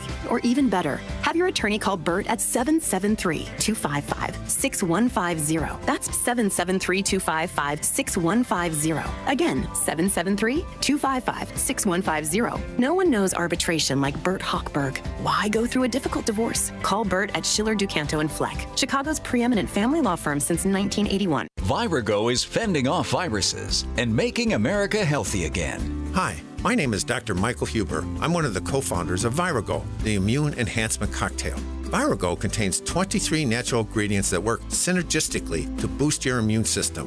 Virago's natural ingredients also protect your heart, your brain, and your liver through its anti-inflammatory and antioxidant properties. Virago also promotes healthy gum health. So go to myvirago.com, that's myvirago.com, and use promo code IMMUNE to get 30% off. And remember, Maha starts with Virago. Boost your immune system with Virago. Order your bottle today. Visit myvirago.com. That's myvirago.com. And use coupon code IMMUNE to save 30%. That's myvirago.com. Use coupon code IMMUNE to save 30%. Virago and Maha, making America healthy again. Wesley Financial Group is not a law firm. If you own a timeshare, don't miss this public service announcement from Chuck McDowell, founder of Wesley Financial Group. If you receive an unsolicited phone call or mail piece to discuss selling, renting, or especially canceling your timeshare, don't fall for it. If you really want out of your timeshare, hang the phone up immediately or throw that mail piece in the trash and contact your timeshare resort or Wesley Financial Group for assistance with your timeshare. As the only Inc. 500 timeshare cancellation company, our knowledge, experience, and results has made Wesley a trusted resource for over 40,000 families we've helped get out of their timeshare. Give us a call, and I'll send you our timeshare exit information kit free with the straight facts about your timeshare and all of your options for cancellation. Call for your free info kit. 800-839-8484. 800-839-8484. 800-839-8484. Are you concerned with AMD? Now, protecting your eyes is easier thanks to New Nordic's Blueberry Eye Supplements. Available now at Amazon.com or NewNordicUSA.com. Taking a look at the roads from the Team Hochberg Traffic Center. The Edens inbound from Lake Cook to Montrose, about 15 minutes, no delay. Same thing on the outbound side. On the Kennedy inbound from Montrose to the Burn Interchange, no delays, about 8 minutes. And outbound from the Burn Interchange to Montrose, about 12 minutes, but a 2-minute delay. On the Eisenhower inbound from Wolf to the Old Post Office, 12 minutes. Outbound, it's about 13 minutes. On the Stevenson inbound from the Tri-State to Lakeshore Drive, 16 minutes, no delay. Same thing on the outbound side, about 15 minutes, no delay. This report is sponsored by Dell Technologies. Now your ideas don't have to wait. Dell Technologies and Intel are pushing what technology can do. So great ideas can happen right now. Find out how to bring your ideas to life at Dell.com. Welcome to Now. Chicago's Morning Answer continues next, but now a quick check of your forecast from the National Weather Service. Clouds, a straight shower this morning, breezy afternoon, high 57. Clouds and rain tonight, thunderstorm late, gusty winds, small hail could come with a downpour, low 49. For tomorrow, shower and thunderstorm, clouds and sun by afternoon, high 76. I'm Steve Williams on AM 560, The Answer.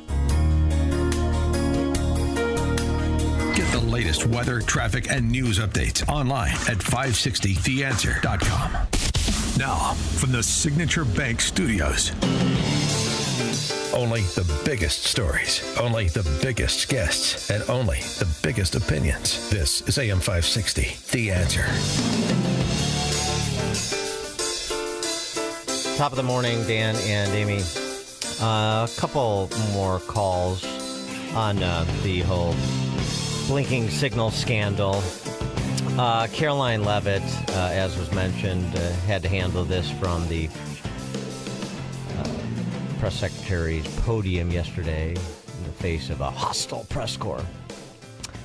Here's what she did, trying to aid the effort to move the country along on this matter. He put out this morning. There were various reasons he listed, things that were not included in that messaging thread, that were not classified. And again, going back to the American public, do you trust the Secretary of Defense, who was nominated for this role, voted by the United States Senate into this role, who has served in combat, honorably served our nation in uniform? Or do you trust Jeffrey Goldberg, who is a registered Democrat and an anti-Trump sensationalist reporter?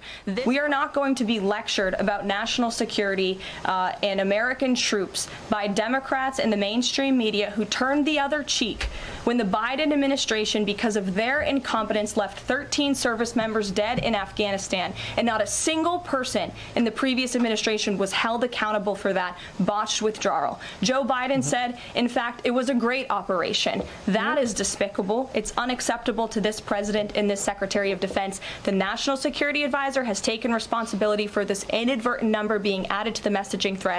But above all, we take the lives of our troops. Yeah.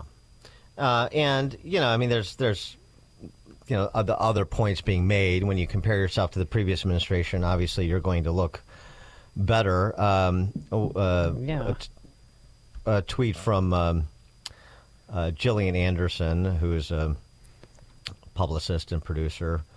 You can't stay silent after 13 service members died, then demand the new SecDef resign over a group chat. Yeah, I mean, I agree. That's true. I mean, in terms of the proportionality of offenses to America's national security interests and to American decency, I mean, there's no comparison between the antics of a Hillary Clinton or of a Biden administration generally. I agree, but it doesn't absolve you of your errors in judgment, your inadvertent mistakes, but that have potentially real consequences either. And so that's what we're getting to. I mean, it's just this I think can be, readily handled. It just really isn't that complex. Well, nobody died in Signalgate except for the terrorists who were targeted. And no military men and women, none of their lives were put in danger. And Goldberg, again, he came out during the House Intel Committee and gave this information. He's been sitting on it for 13 days. I personally, I don't care as a journalist, but as an American citizen, if I was accidentally put on a group chat like that, I would alert the Department of Defense right away. But he didn't do that. And Goldberg, he's the same person who pushed the suckers and losers comment and the Russian collusion hoax. So, well, he is exactly what Caroline Leavitt said. He is an anti-Trump sensationalist. Yeah. He's not a journalist. That's accurate. But again, he is a bad faith actor, as there are many in the press corps. It still does not absolve responsibility for the mistake, which, whilst accepted, should have accepted cleanly and succinctly, and we would be on the other side of this already, is my view. Now, on the good news front, I mean, the other thing that's a little bit hilarious about this is the new Marxist Party trying to, align with military men and women. Well, this was how J.D. Vance was received at Marine Base Quantico for remarks that he gave there about some good news with respect to our military. There was a problem under Biden. Well, many problems, but one of the problems with respect to armed services was recruitment. Yep. All-time low. Not exactly inspiring young men and women to don the uniform and put their lives on the line. The Biden administration not inspiring that level of confidence. That's changed in just the first 2 months. Hurrah, Marines, how we doing?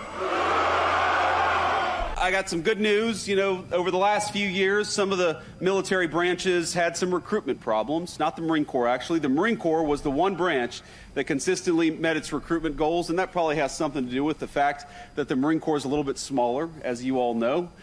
But this year, now, we have got every single branch of the United States military for the past 2 months has been meeting its recruitment goals, because I think I see in your faces what we're seeing all across the country, a renewed sense of patriotism, a renewed commitment to excellence, and that is what is going to make the United States military the strongest fighting force anywhere in the world. So thank you all.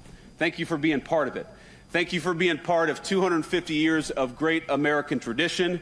Thanks to you guys for being willing to put on the uniform and serve your country. Joanne, Hoffman Estates. Yeah, I have a summary about all this signal business. I've been listening, and basically these heads of the cabinet, and they're all acting as though they were still in confirmation hearings. They're not.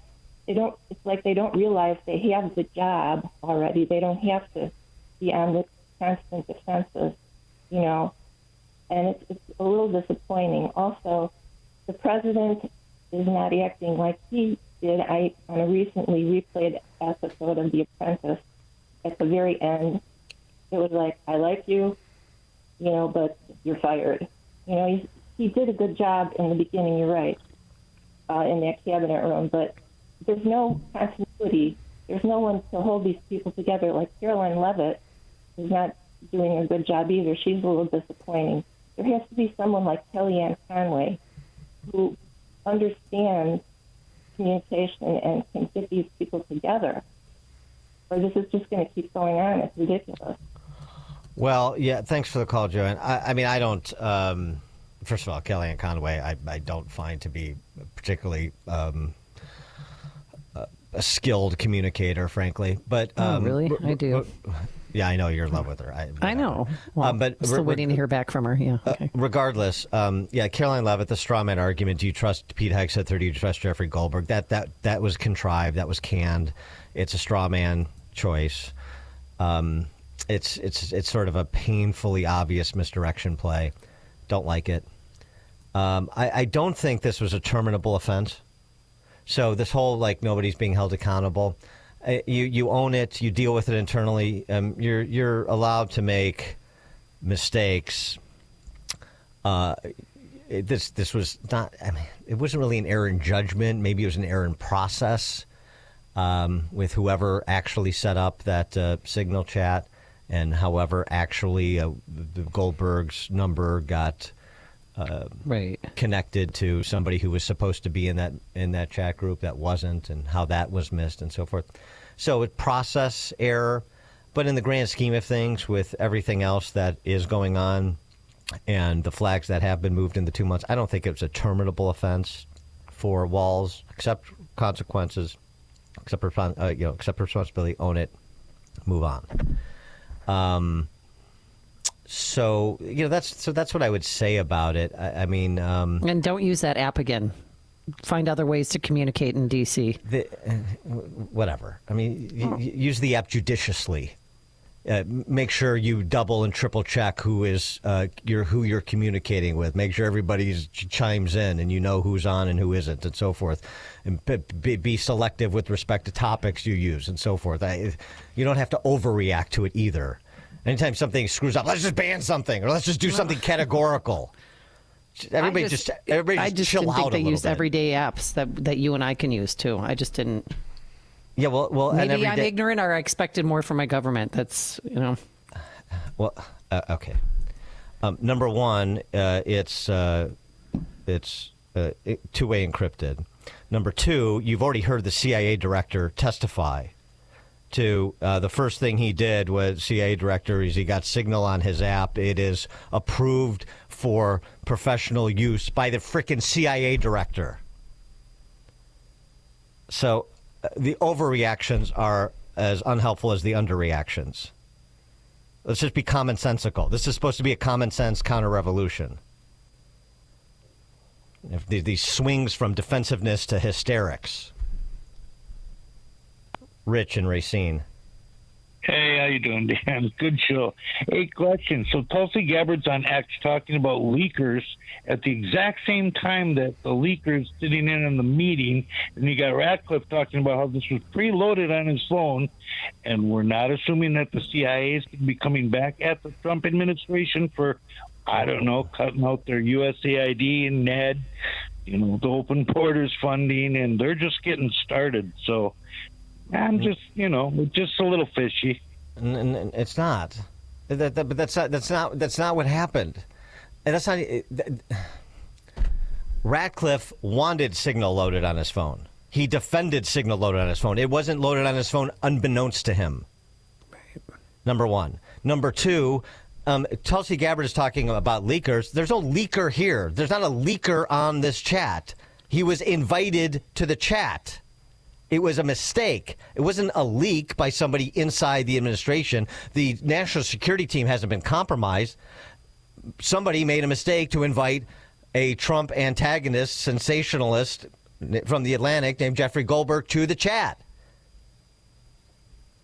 I mean, let's paint by numbers here a little bit, for goodness sakes. With respect to leakers, we're talking about things like FBI leakers of ICE operations. That's the different story. That's actual leakers. And I'm not saying there are not problems with leaks in the government, and they're not still antagonists of the Trump administration that are fifth column actors in top law enforcement and intel agencies. There undoubtedly are. But that has nothing to do with this instance. Monica and Lyle. To say I am not surprised that this happened. We've had a history in this country of basically corruption, incompetence, and downright stupidity. Do I think it's, and it doesn't matter who's in charge. It's the government we're talking about here. So when I look at incidences like this, I just say, great. Another incident that happens in the federal government. I can't, it's ridiculous. So, they should just take the president's leave. Nothing to see here. Let's move on. But no, they've got to do the same old defensive routine that the previous administration done. You know, that's exactly so that's a key point, because what is Trump's brand? Trump's brand is just saying it like it is. Mm-hmm. Trump's brand is plain communication, to a fault, perhaps. And this is off-brand when his administration, not him necessarily in this instance, but when his administration is acting like the same old politicos from any administration. It's just more of the same beltway blather that we've become inured to, but we know is not forthright. And that is off-brand, which is something that his comms team should be very, very particular about managing and protecting. Protect the shield, as Roger Goodell might say. And I hope when they all get together, the president shoos them out and say, "We speak with one voice. This is ridiculous." Yeah. Thanks he should. Call, Monica. He's their boss. Tim in Woodstock. Hi. Good morning, Dan and Amy. I totally agree with you, Dan, that you don't absolve yourself of a mistake by pointing out your opponent's mistakes. But I think it's helpful to point out, perhaps Trump should have done it a little more strongly. I think that what we do accidentally is what you do willfully. And then, simply go through the list. The money that Biden and Obama let flow back to Iran that's funding all this. The Afghan thing's already been pointed out. The border, God only knows how many people have infiltrated into the country and for what nefarious purposes, we don't know. And then specifically to the military, the trans and DEI crap that has discouraged good people from even joining the military and caused people to leave. And how about the COVID dismissals that let go all kinds of good people from the military? So, spare us the outrage. Like you said, Dan, we screwed up, we own it, we learned from it, we're moving on. But, what we do by accident, you do willfully. Mm-hmm. Thanks for the call, Tim. Deborah, Arlington Heights. This might be really naive of me, it was a mistake to invite the guys from the Atlantic. But once you're on a call and you kind of know that you shouldn't be on that call, wouldn't you hang up and notify somebody? Because that's happened to me via email. I've gotten emails from people that I shouldn't have, or vice versa, and then right away I say, I shouldn't have gotten this. FYI, this was sent to me. So I don't know, maybe that's naive of me, but the guy from the Atlantic should have, hung up and notified somebody immediately. I should not have been on this call. Thanks for the call, Deborah. Well, yeah, we've talked about that a few times, but it's obvious why he stayed on the call, because he was looking for something to use to jackpot the administration with. And he feigns even-handedness by saying, well, I didn't disclose anything until after the attack was initiated and this information was no longer sensitive.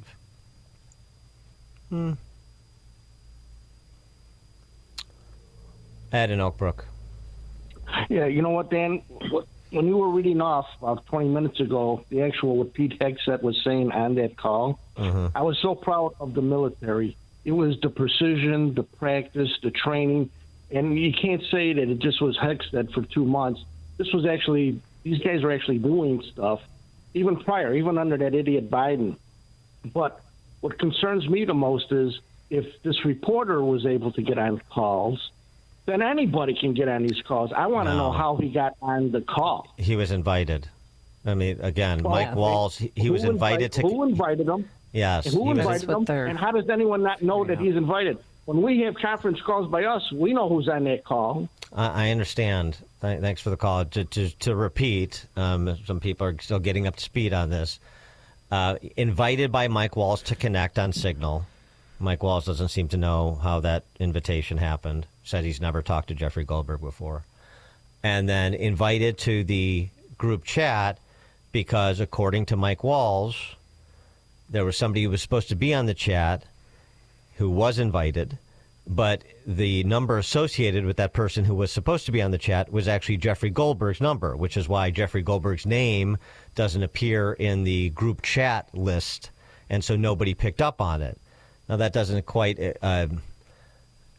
absolve anybody of the mistake, because you had somebody who was invited to a chat who never chimed in and never checked in, as many people did, representing themselves or representing their bosses at DNI, at Secretary of State, Secretary of Treasury, before some of these chats began. And that's part of the annotated rundown of all of the chat posts that the Wall Street Journal provided yesterday.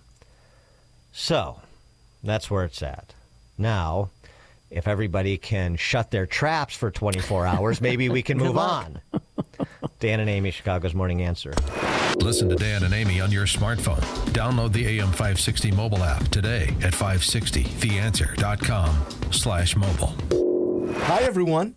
This is Ben Barzita. And I'm Matt Nadeau, and we're founding partners of Barzita and Nadeau Wealth Management. You may remember us as co-hosts of Money Hour Radio, which aired weekly for the past decade right here on AM 560. Now we're excited to announce that we've launched our own independent, comprehensive wealth management firm right here in Barrington, Illinois. At Barzita and Nadeau Wealth Management, we bring the same passion, expertise, and integrity you've come to expect, with one key difference: complete independence. As fiduciaries, we put your interests first, always. Whether you're saving for college, preparing for retirement, or protecting your wealth, we provide personalized guidance every step of the way. And of course, we continue to manage investments with our Advance and Protect tactical strategies focused on risk management and long-term growth. So if you're looking for a team that truly prioritizes your financial future, let's talk. Visit bnwealth.com or call us today at 847-780-2980.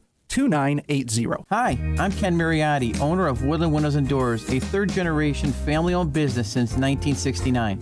We know you're bombarded by choices when shopping for new windows or doors, so we're inviting you to experience the Woodland difference. For decades, we have been transforming living spaces with Marvin Windows, a fifth-generation family business. Marvin replacement windows have been known to increase the warmth of your cold rooms by 10 degrees. Think about that, 10 degrees warmer. When you welcome Woodland into your home, you will get a product expert to transform your living spaces, full-time, dedicated professional installers that you can trust in your home, along with the best products like Marvin. These are the reasons we're proud of our 5-star reviews and family legacy. No gimmicks, no pressure, and upfront pricing are why Woodland Windows and Doors is your trusted window and door expert in Chicagoland. Visit woodlandwindows.com to book your free in-home expert consultation. That's woodlandwindows.com, or stop by our showroom at the corner of Lake and Geary in Roselle. Are you looking for fair news coverage out of the nation's capital? Join the Center Square's Editor-in-Chief Dan McCaleb and DC Bureau Chief Casey Harper as they discuss all things coming out of Washington, D.C. And as you said, I did a fact check on this because I really found it pretty misleading. Gas prices, yes, are down. But if you look at food prices, they increase. No spin, just the news. Listen to the America in Focus podcast at americastalking.com or wherever you get your podcast. At AlmostFreeTeeth.com, they're dedicated to making smiles great again. If you have medical PPO insurance, find out how you could save 90% off on average to get a beautiful dental implant-supported smile. Check if you qualify right now at AlmostFreeTeeth.com. AM 560, The Answer. All right, coming up on Chicago's Morning Answer. At 7:07, how's that Lincoln Yards development coming along? Seeing Bank OZX writing down tens of millions on the loan to Sterling Bay. I'm sensing not great. Anyway, we'll start there with our friend Chris Rayland at 7:07. Today it's going to be partly cloudy, a high of 63 degrees. On Friday, we're going to have a high of 62 under cloudy skies. It is now 7 a.m. WIND Chicago. A gang leader busted. I'm Dave Anthony, Fox News. Thanks to the FBI, we got one of the worst of MS-13 off the streets this morning. Virginia and the country is a lot safer today. Attorney General Pam Bondi and the FBI director were both there for the operation that captured an MS-13 gang leader in Woodbridge, Virginia. President Trump just posted on Truth Social that his borders are Tom Holman is a superstar. The day after Homeland Security Secretary Kristen Noem went to El Salvador, visiting the jail now housing more than 200 alleged Venezuelan gang members deported on controversial flights. A judge tried tried to stop. This facility is one of the tools in our toolkit that we will use if you commit crimes against the American people. Now, a federal appeals court has refused to lift an order from the judge who tried to stop those flights from preventing any more deportations under the Alien Enemies Act that was invoked. President Trump's going to impose more tariffs next week, 25% on all imported cars and trucks and auto parts. We're going to charge countries for doing business in our country and taking our jobs, taking our wealth. The president also warned leaders in Canada and Europe if they retaliate, much bigger U.S. tariffs could be coming. Canadian Prime Minister Mark Carney says, "This will hurt us, but through this period, by being together, we will emerge stronger." The search for answers continues in the Signal group chat controversy. Republican Senator Roger Wicker, chair of the Armed Services Committee, wants an expedited inspector general review into how a journalist was allowed into the chat, seeing plans for a military operation against Houthi militants in Yemen. Fox's Kevin Cork reports. The president reiterated his support for the defense secretary and, of course, his national security advisor, though he did tell our Jackie Heinrich that he wouldn't rule out asking Secretary Hegseth to do a classification review of the discussions held online, though he did call the entire episode a witch hunt. Some of those in the chat need to change passwords. The defense secretary, director of national intelligence, and national security advisor have had their private data leaked online. America's listening to Fox News. Hey, folks, your friend.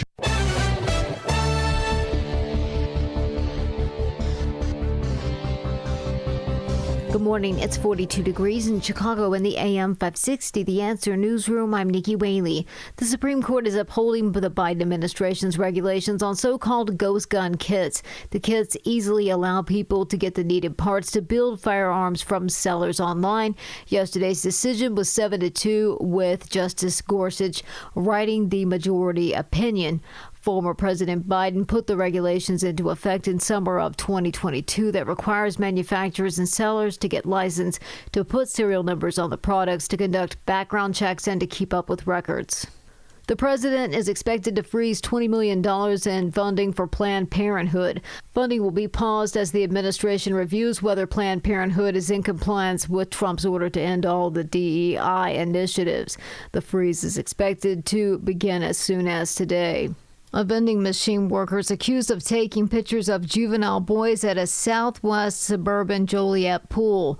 Pharrell Thesis was arrested yesterday during a traffic stop on a warrant for child porn by a sex offender. Police allege that the 61-year-old took photos with his phone of high school boys in February at the Inwood Athletic Club. Authorities say this is a convicted sex offender. Activists are protesting the possibility of President Trump imposing a new travel ban. A rally was held yesterday at Federal Plaza against the potential ban. Reports say there's a list of countries that could be involved. The proposed ban would prevent people from entering the USA from countries from Afghanistan, Cuba, and Venezuela. News is a service of the daily podcast of Chicago's Morning Answer and the Sean Thompson Show. Hear both shows with limited commercials when you subscribe for free to the daily podcast at 560theanswer.com/podcast. A check of the roads coming up in 2 minutes on AM 560 The Answer. Larry Elder sets the record straight. So Obama and Biden took positions regarding Ukraine and Zelensky that Trump took. Except in Trump's case, unlike Obama, who gave Zelensky sheets and blankets, Trump gave them Javelin missiles. And yet people say that Trump is soft on Russia. You people should listen to more talk radio. The Larry Elder Show, weeknights at 8, right before Sean Hannity at 10 on AM 560. The Answer. Hey, folks, your friend Sean Hannity here. Sadly, imagine a scenario where you or your loved ones face a threat. Your first instinct might be to resort to lethal force, but it is crucial to consider a safer, less lethal alternative first to avoid the legal complications associated with deadly firearms. Byrna's less lethal pistol launcher is equipped with tear gas, kinetic ammunition. It's designed to incapacitate any attacker for up to 40 minutes. Here's a real-life account from a Byrna customer named Adam. Now, Adam encountered a road rage driver who aggressively approached him. Adam dialed 911, armed himself with his Byrna launcher. He aimed the laser at the aggressor's chest. The driver returned to his vehicle and awaited the police. Byrna, it's legal in all 50 states. It requires no background checks, can be shipped directly to your door. Just go to Burner.com/Hannity. You get 10% off as a discount. That's BYRNA.com/Hannity. And check out their videos while you're there. If you've listened to Money Hour Radio over the past decade, you know us. I'm Matt Nadeau. And I'm Ben Barzida. For years, we've helped you navigate the markets, protect your wealth, and plan for the future. Now we're excited to introduce our next chapter, Barzida and Nadeau Wealth Management. As an independent firm, we have the freedom to focus on you, not a corporation. Our gold medal service approach goes beyond investment management. We provide proactive financial planning, personalized tax strategies, and multi-generational wealth management, all tailored to retirees, business owners, and high net worth families. No one-size-fits-all portfolios, no cookie-cutter advice, just customized strategies designed to help you protect, grow, and optimize your wealth. If you've trusted us for insights on the radio, now let's work together to build your financial future. Visit bnwealth.com or call us at 847-780-2980. Barzida and Nadeau Wealth Management, where independence means putting you first. We always use M13. They can print anything. They design and price match. M13 does amazing work. M13 Graphics has helped make our brand stand out. They're definitely the best for less. Before M13, amateur. With M13, we look awesome. M13 Graphics, Chicago's leader in full-color design and printing. Set your business up for success with exceptional print products, turned around in just 24 to 48 hours. Business cards, postcards, posters, banners, brochures, apparel, you name it. M13 will design and print nearly anything for your business. They have the right people in place and a reputation that keeps customers happy and coming back for more. They're a Chicago company that embodies the idea of business integrity. They live it every day. After all, in this country, you're free to do business with who you choose. Respect that freedom. Choose the best. For speedy turnaround, excellent service, and the best pricing in Chicagoland, choose M13 Graphics for all your design and printing. Online at M13.com. Visit M13.com or call now, toll free, 877-M13-1913. That's 877-M13-1913. Taking a look at the roads from the Team Hochberg Traffic Center. The Edens inbound from Lake Cook to Montrose, no delays, 17 minutes. Outbound, 14 minutes. On the Kennedy inbound from Montrose to the Burn interchange, about 20 minutes, 11-minute delay. It's slow between Montrose and Chicago Avenue. Outbound, it's about a 26-minute drive, 16-minute delay. It's slow between Ohio and Montrose. On the Eisenhower, it's going to be a little bit slow from Wolf to the old post office, about 20 minutes. Slow between Manheim and East. Outbound, it's a bit slow, about 20 minutes. Slow between Laramie and First. Traffic is a service of Turnkey. Turnkey is the key to cyber protection. For a limited time, Turnkey is offering all new customers their first month of service free, including Microsoft licensing, antivirus, anti-malware, data backup, plus 24/7 help desk support. Visit turnkey.pro today. Chicago's Morning Answer continues next, but now check your forecast from the National Weather Service. Cloudy skies, stray shower this morning, breezy afternoon, high 57. Clouds and periods of rain tonight, thunderstorms, some gusty winds and small hail could come with a downpour, low 49. Shower and a thunderstorm for tomorrow morning, partly sunny by the afternoon, high 76. I'm Steve Williams on AM 560, The Answer. Get the latest weather, traffic, and news updates online at 560theanswer.com. Now, from the Signature Bank Studios. This is Chicago's Morning Answer with Dan Proft and Amy Jacobson on AM 560. The Answer.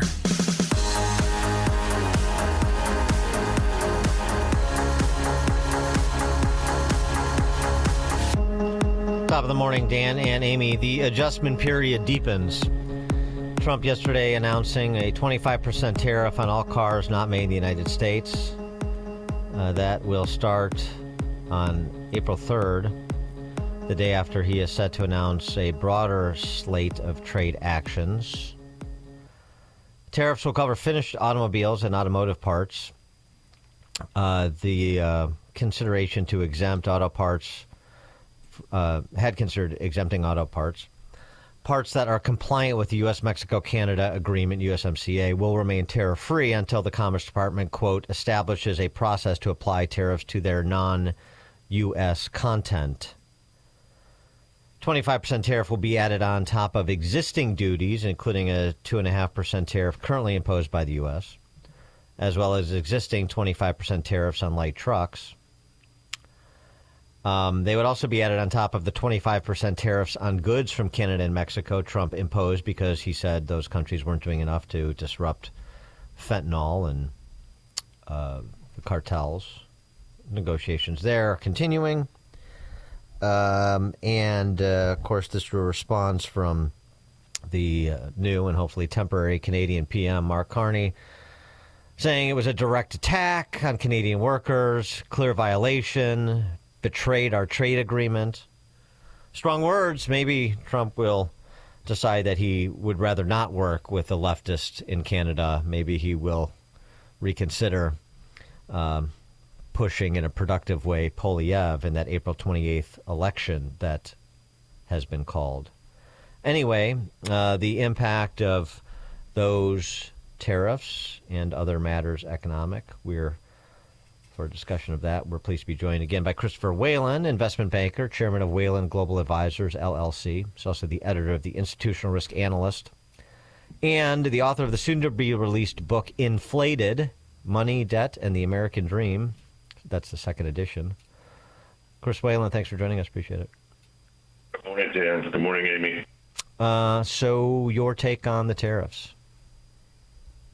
Donald Trump is essentially tearing up 75 years of history and taking us back to really World War II before the Bretton Woods Agreement that enshrined the dollar as a global currency.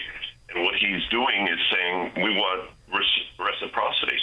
The U.S. media is incapable of understanding this because the Democrats basically wrote the financial and economic history of the U.S.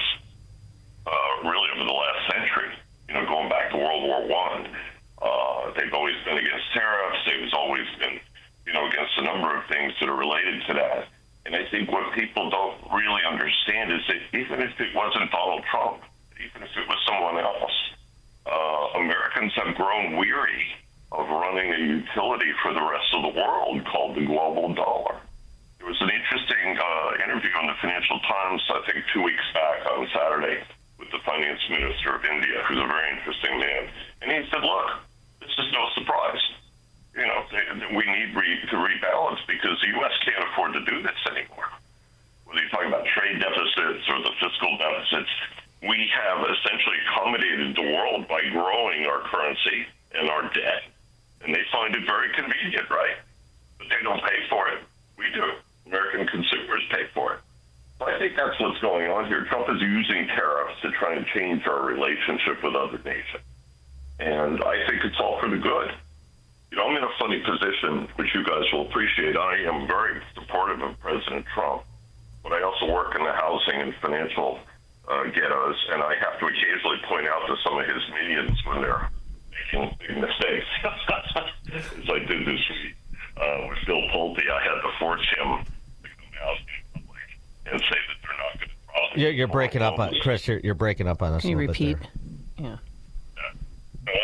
We had some fun because a lot of people in the mortgage industry were worried that the Bush administration was going to drop the limit on conforming loans, which is half of the mortgage industry. And fortunately, they came out and said they're not going to do it. But, a lot of the other changes are great. And I look forward to following this process over the course of the next 4 years. Well, I mean, you look forward to following the process over the course of the next 4 years. I mean, what do you anticipate? If this is something that extends this tit for tat or reciprocity, if you want, extends for the next 12 months, say, ratcheting up first with the Canadians and the Mexicans and then maybe the Europeans and perhaps even in Southeast Asia, at least according to the Dirty 15 list that Scott Bessent put out. So what do you think the impact would be? It's going to force people to invest in this country. Look at Hyundai. Hyundai just announced a multi-billion-dollar investment in production here in the United States. And whether it's Mexico, Canada, or specifically inside the U.S., that's fine. We need to rebalance. We can't have the Chinese act as its mercantilist predator state, essentially destroying the industries in the U.S. and Europe. The Europeans have figured this out, by the way. They have a very negative view of the Chinese. And I think Americans need to listen a little bit better to some of the things Donald Trump and his colleagues in the administration have been saying about China. Because, how do we deal with a state that is anti-liberal? We have the same problem with Russia. They reject everything about Western liberalism going back to the Reformation, okay? So it's hard to have a balanced relationship with a state like that because they don't care. All they want is market share. They want to destroy industry. Right. And so, I mean, so that it is interesting what you're suggesting in terms of compelling people to make significant investments in the United States, because that is happening. It's not just Hyundai's $20 billion. The tally right now in Trump's first 100 days, with both foreign direct investment from governments, UAE, Saudi Arabia, as well as major manufacturers, Hyundai, Apple, NVIDIA, SoftBank, Johnson & Johnson, Eli Lilly, Merck, is $2.924 trillion worth of investments have been announced so far. I mean, that's significant, and you're suggesting that that's a harbinger of more to come. Oh, definitely. Years ago, my father, Richard Whalen, and I wrote a book called Trade Warriors. This was when Japan was the big trade boogeyman, right? And we interviewed members of Congress and said, why do you care? What is it about your constituency that drives your views on trade? Today, most members of Congress don't have views on trade. They don't have views on much of anything, really. And so that's, to me, the interesting change is that we as a country are essentially forced to make changes because of our financial position. And getting large companies to put productive facilities in the U.S. and employ Americans is a good thing.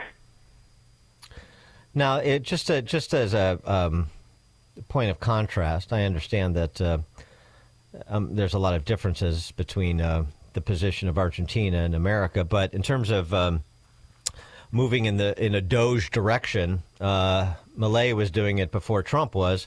One of the things that the Argentinians have done in terms of cutting and deregulating, the elimination of an import licensing scheme that has led to a 20% drop in the price of clothing items and a 35% drop in the price of home appliances. Over-the-counter medicines can now be sold not just by pharmacies but by other businesses as well. This has resulted in online sales and price drops. So, there is still that argument about looking at the economy through the eyes of the consumer and, a la Sam Walton, improving the purchasing price of, middle-income Americans or even low to middle-income Americans. Well, no, that's absolutely right.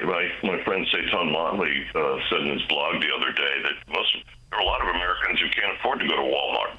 And that's why Donald Trump won the last election.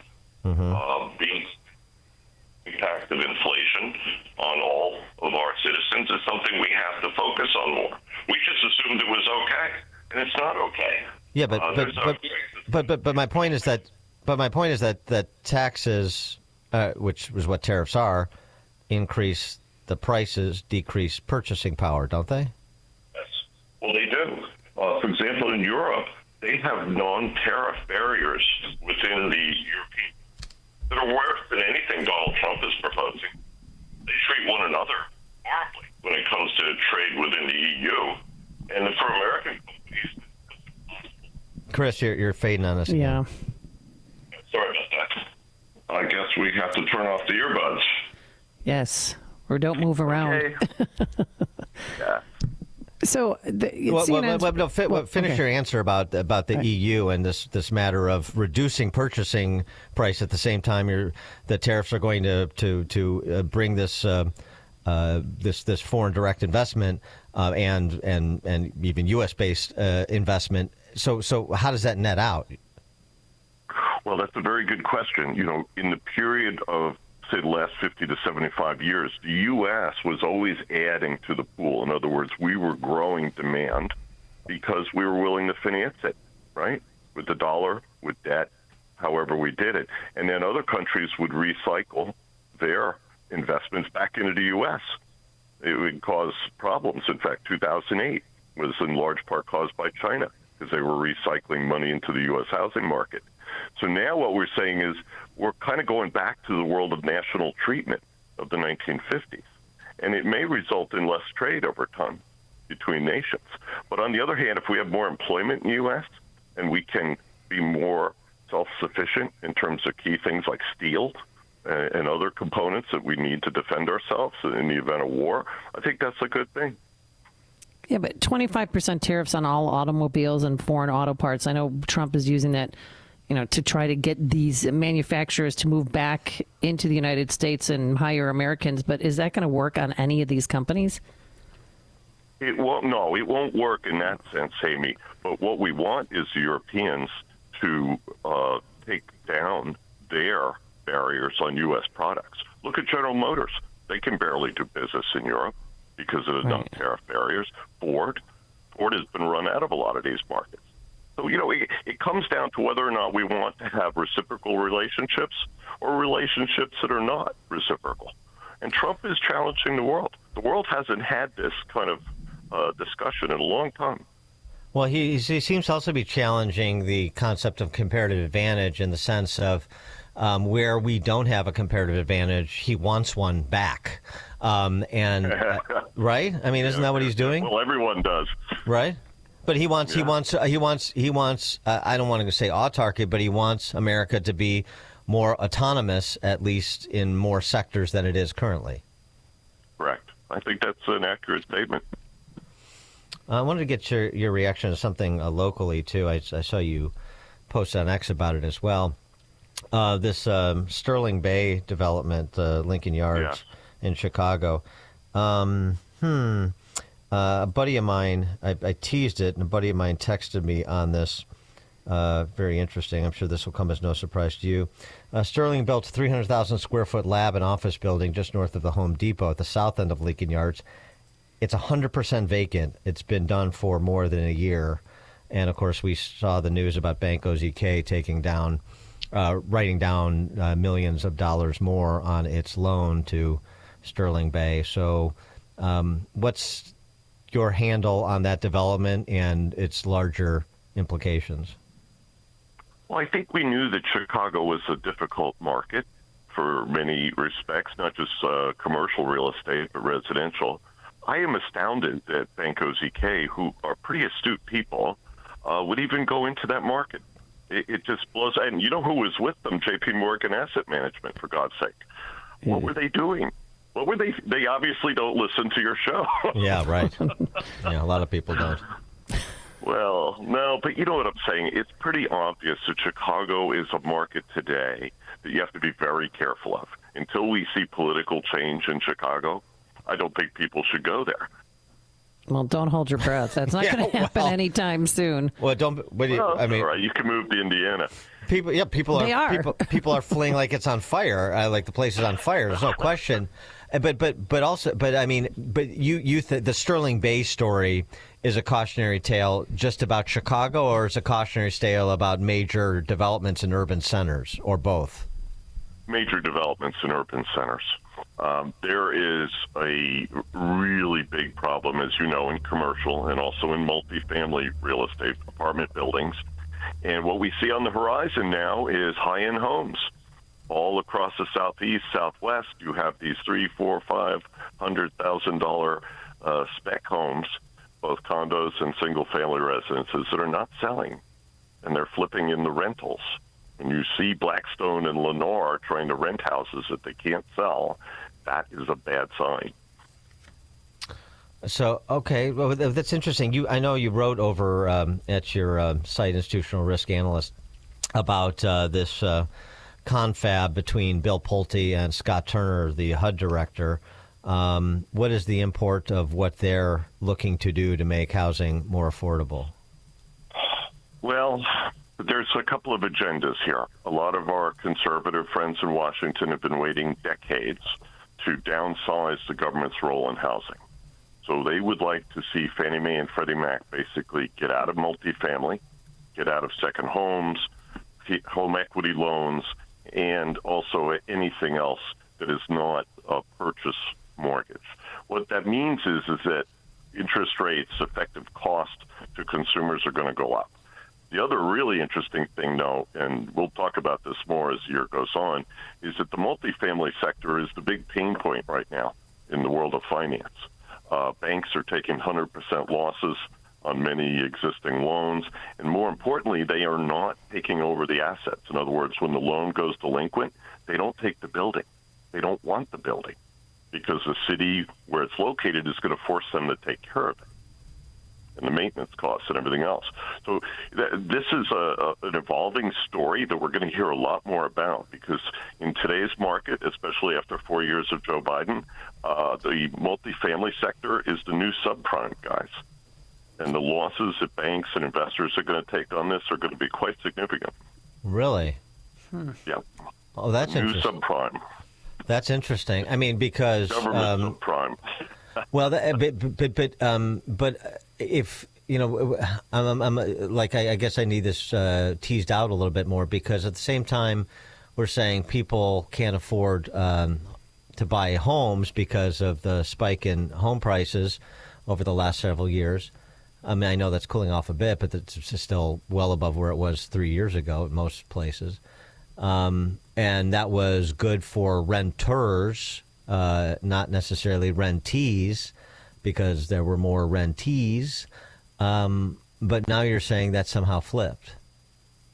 Yes, it has. And I'll tell you, it's interesting. The high-end market, you know, they have a problem selling homes. Okay, that's fine. We're not going to shed too many tears over them. But at the bottom of the scale, that 20-25% low-income families who mostly finance with the FHA, they are also in terrible straits. We have delinquency rates on FHA loans today of almost 14-15%. And there's a whole float out there of a couple 100,000 families that are essentially in endless forbearance that have not been foreclosed on. Eventually, the Trump people are going to clean this out. So much like the end of Obama, and also to some extent Trump won, we have a mess we have to clean up. And nobody's really talking about this. They don't want to talk about it, frankly. But you're going to definitely hear about it. No, they certainly are not talking about it. So what do you assess the potential impact on the larger economy to be of this mess? Well, for banks and other investors in these properties are going to take losses. That's a professional, institutional market that we don't hear a lot about. You know, they're not consumers, so there's no political constituency to shed tears over that. Right. But you're also going to see increased foreclosures this year for consumers, and that's going to be a pain point that is going to get a lot of public attention. Chris Whalen is investment banker, chairman of Whalen Global Advisors, editor of the Institutional Risk Analyst, and author of the soon-to-be-released Inflated, Money, Debt, and the American Dream. That's the second edition. Chris Whalen, thanks for joining us as always. Appreciate it. Have a great day, guys. Thank you. You too. And he joined us on our turnkey.pro answer line. It's what Chicago is talking about. It's Chicago's Morning Answer with Dan and Amy on AM 560. The Answer.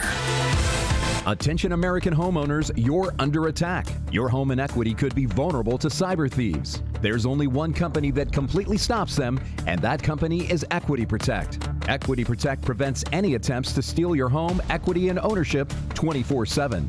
Get your free risk report today by texting the word HOME to 94878. That's right, text the word HOME to 94878 to get your free risk report. Keep your equity and legacy safe with Equity Protect. New treatments for joint pain are here. By now you've heard about regenerative medicine. If you're wondering if you're a good candidate, answer these questions. First, does chronic pain in your knees, hips, shoulders, or other joints keep you from doing the things you enjoy? Golfing, jogging, time with the family. Does it hurt doing the things you need to do, like getting out of bed, sleeping, working, and walking? And finally, do you want to avoid surgery and all of the pain, long recovery, and uncertainty that comes with it? If you answered yes to any of those, you need to call QC Kinetics now. Learn about exciting advancements in regenerative treatments that can give you long-lasting pain relief with no drugs, no surgery, and no downtime. Get your free consultation today. Call QC Kinetics. That's QC Kinetics. Here's the phone number. Call now, 312-809-5955. That's 312-809-5955. QC Kinetics, 312-809-5955. Wolters Kluwer United States Incorporated seeks enterprise software engineer 2 in Riverwoods, Illinois, to design, develop, and support outbound and inbound interfaces for software development data needs for other Wolters Kluwer's applications and outside business partners. 20% domestic travel required. Telecommuting permitted. Medical, vision, and dental benefits. $96,783 to $144,400 per year. Apply at jobpostingtoday.com. Reference number 34572. Healthcare is complicated. It doesn't have to be. If you don't love how your health insurance works, maybe it's time to leave traditional health insurance behind. Take charge of your healthcare with Christian Healthcare Ministries. CHM offers you flexibility. Enroll anytime, choose your own provider, and select the program that fits your needs and budget. CHM is the original faith-based way of taking care of your medical bill costs. Learn more at chministries.org/wellness. Progressive knows if you have to choose between everyday life and your RV, RV wins. What, are you going to take the RV to the mountains or go pick up your dry cleaning? RV wins! Are we cleaning the gutters or taking the RV camping? RV wins! Are we getting a new passport or cruising up the coast? RV wins! Don't forget, you got that trip to Sweden coming up. Oh, yeah, passport, then RV. With Progressive, you can bundle your RV with your home or auto and save with a discount and spend more time enjoying those savings in your RV. Progressive Casualty Insurance Company affiliates and other insurers. Not available in all states and situations. AM 560. The Answer. All right, coming up on Chicago's Morning Answer. 7:37, we'll turn our attention to local elections, which are a week from this past Tuesday. Yeah. Might as well start in Downers Grove since we so enjoy some members of the city council like Leslie Sadowski. Bill Nienberg will join us to talk Downers Grove and local elections at 7:37. Yeah, election next Tuesday. But now let's head into the newsroom. Here is Nikki Whaley.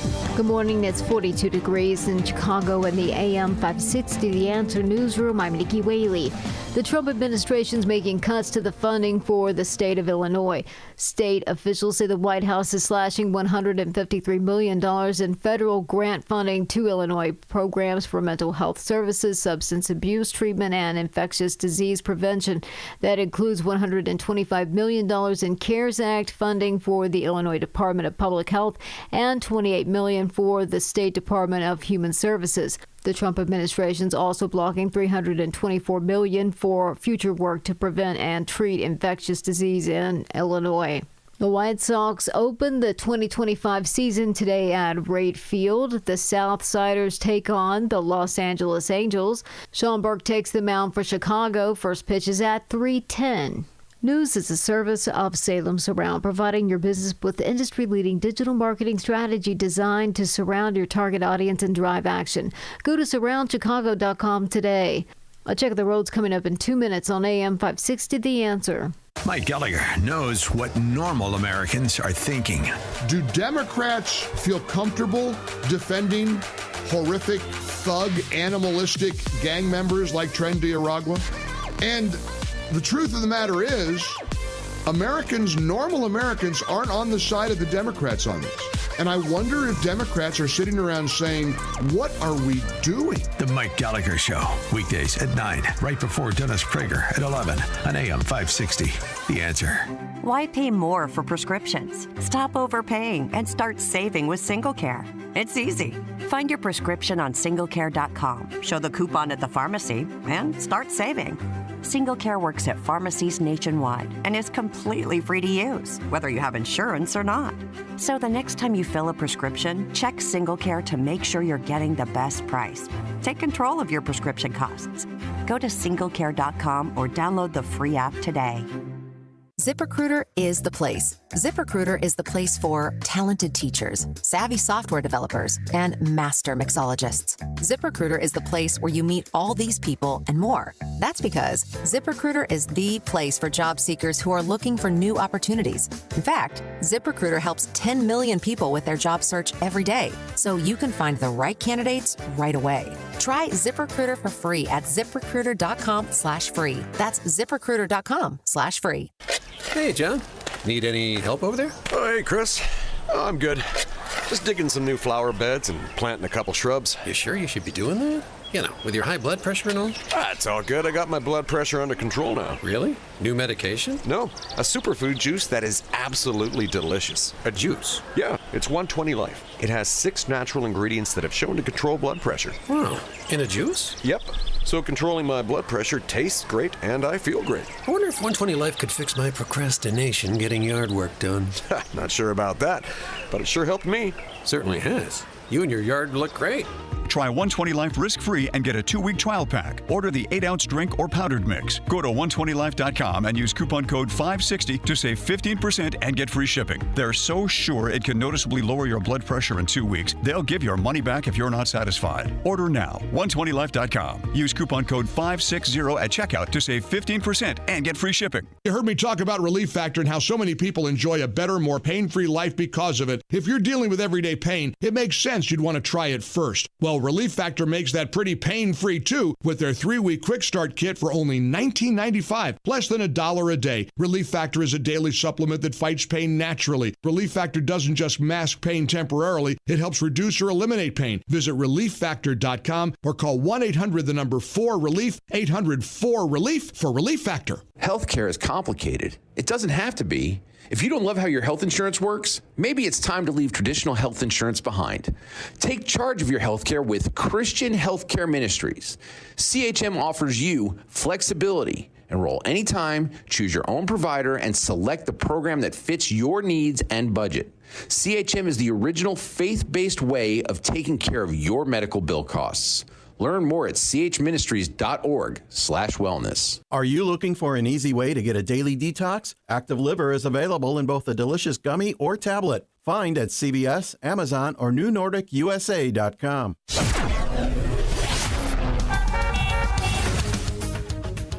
Taking a look at the roads from the Team Hawkburg Traffic Center. The Edens inbound from Lake Cook to Montrose, no delays, 17 minutes. Outbound, 14 minutes. On the Kennedy inbound from Montrose to the Burn interchange, about 20 minutes, 11-minute delay. It's slow between Montrose and Chicago Avenue. Outbound, it's about a 26-minute drive, 16-minute delay. It's slow between Ohio and Montrose. On the Eisenhower, it's going to be a little bit slow from Wolf to the old post office, about 20 minutes. Slow between Manheim and East. Outbound, it's a bit slow, about 20 minutes slow between Laramie and First. Traffic's a service of the AM 560 Advantage. Membership has its privileges, including early access to event tickets, exclusive contest opportunities, and special members-only content. Join today at 560theanswer.com/join. Chicago's Morning Answer continues next, but now check your forecast from the National Weather Service. Clouds, a straight shower this morning, breezy afternoon, high 57. Clouds and rain tonight, thunderstorm late, gusty winds, small hail could come with a downpour, low 49. For tomorrow, shower and thunderstorm, clouds and sun by afternoon, high 76. I'm Steve Williams on AM 560, The Answer. Get the latest weather, traffic, and news updates online at 560theanswer.com. Now, from the Signature Bank Studios. Only the biggest stories, only the biggest guests, and only the biggest opinions. This is AM 560, The Answer. Top of the morning, Dan and Amy. When last we checked in with Downers Grove, that was the end of last year, and Leslie Sadowski fugit the raffle on the city council there that led the purging of Bill Nienberg from the library board volunteer position because he didn't support Drag Queen Story Hour. And when we left her, she is a great vanguard of the Downers Grove Library, she would have you believe. Very concerned at the end of last year after Trump's election about these, MAGA insurrectionists making life uncomfortable for the library staff, running scared in Downers Grove. Mm-hmm. And she's there. She and the other Raffles that actually run Downers Grove. And most of the rest of DuPage County. Who's their legislator again? Legislators? Who represents Downers Grove and DuPage County in Congress? Right. But the purge continues. The boogeyman politics rolls on unabated. But just checking in, remember back when she was sharing her very emotional testimony at a village board meeting after attempting to console the Downers Grove library staff under siege. And I think it's important that everybody in this room hears some of the things that have happened at the Library Board of Trustees. So both at some of those meetings and here in Village Council meetings, we've heard things like, stop displaying LGBTQ flyers in an attempt to force people to validate sinful lifestyles as normal. Stop accosting us with LGBTQ hosts at the library entrance during Pride Month. No, thank you. This program promotes disturbing, unhealthy ideologies. And though we applaud you for canceling the children's drag queen show, which is not what it was, we cannot forgive you for your failure to exercise good judgment. Failure to distinguish between good and evil. Failure to distinguish between right and wrong. This is grooming. I was told in one email that I supported child abuse because I support LGBTQ individuals. Library staff have indicated that they're afraid to walk to their cars at night and request security to walk them. I mean, please. Oh, and then she whipped out her strap-on, slammed it on the table. Dan. She wasn't done. There's one person in particular that has roiled that community. This is the type of language that our library staff, our library trustees, and myself have endured. And in fact, I emailed that voicemail to each of my colleagues, and I received a few lovely comments. But I would really like to hear Commissioner Tully and Mayor Barnett how you feel about the people of your community being treated this way. Because I haven't heard anything from either of them. Silence is violence. Mm-hmm. Mm-hmm. And I'm not done yet. Oh, sorry. First, a real shout out to Dan Proft, who incited a lot of these tweets. Speaking of political, you know, the man who lives in Florida but likes to fund a lot of our hyper-partisan candidates in Illinois, who is behind Bad a lot boy of the Proft. push for us to do this. Yeah. But again, I don't share this for myself. No, of course not. Nothing is about her. Of course it's not. I hope Downers Grove is turned upside down by a Florida man. Okay. All right, that's a headline. All Enough right. about me. What do you think of me? Yeah. One of those Proft operatives who has invaded Downers Grove. Bill Nienberg was a library board trustee. Then he was targeted for elimination by Leslie Sadowski Fugit, and he was eliminated with extreme prejudice. That's how she rolls. Oh, boy. He joins us now to talk more about this. Election Tuesday. Hey, Bill, thanks for joining us. Appreciate it. Hey, good to be with you guys again. I would prefer the term defrocked. I was defrocked. Defrocked. Yes. And it was. It is a religious organization in a sense, like a cult. Yeah. It's a cult. It was, by the way, it was Pride Story Hour and Drag Queen Bingo. It was Pride Story Hour for toddlers, and that was after Drag Queen Bingo. So Drag Queen Bingo for the seniors, right? For the senior teens. Yeah, senior teens. Since when can you yell in a library, like yell bingo? I mean, I thought that was a sacred space where people were quiet. Great point. Yeah. Made it early on. A lot of mileage out of that voicemail. At a later meeting, she played it, including some pretty vile comments, which I don't defend, and used it to further shame some of her fellow commissioners. So she got a lot of use out of that. The tears flow a little bit too? Performative tears? Yes, I'm sure. Yeah, I cried. Of course.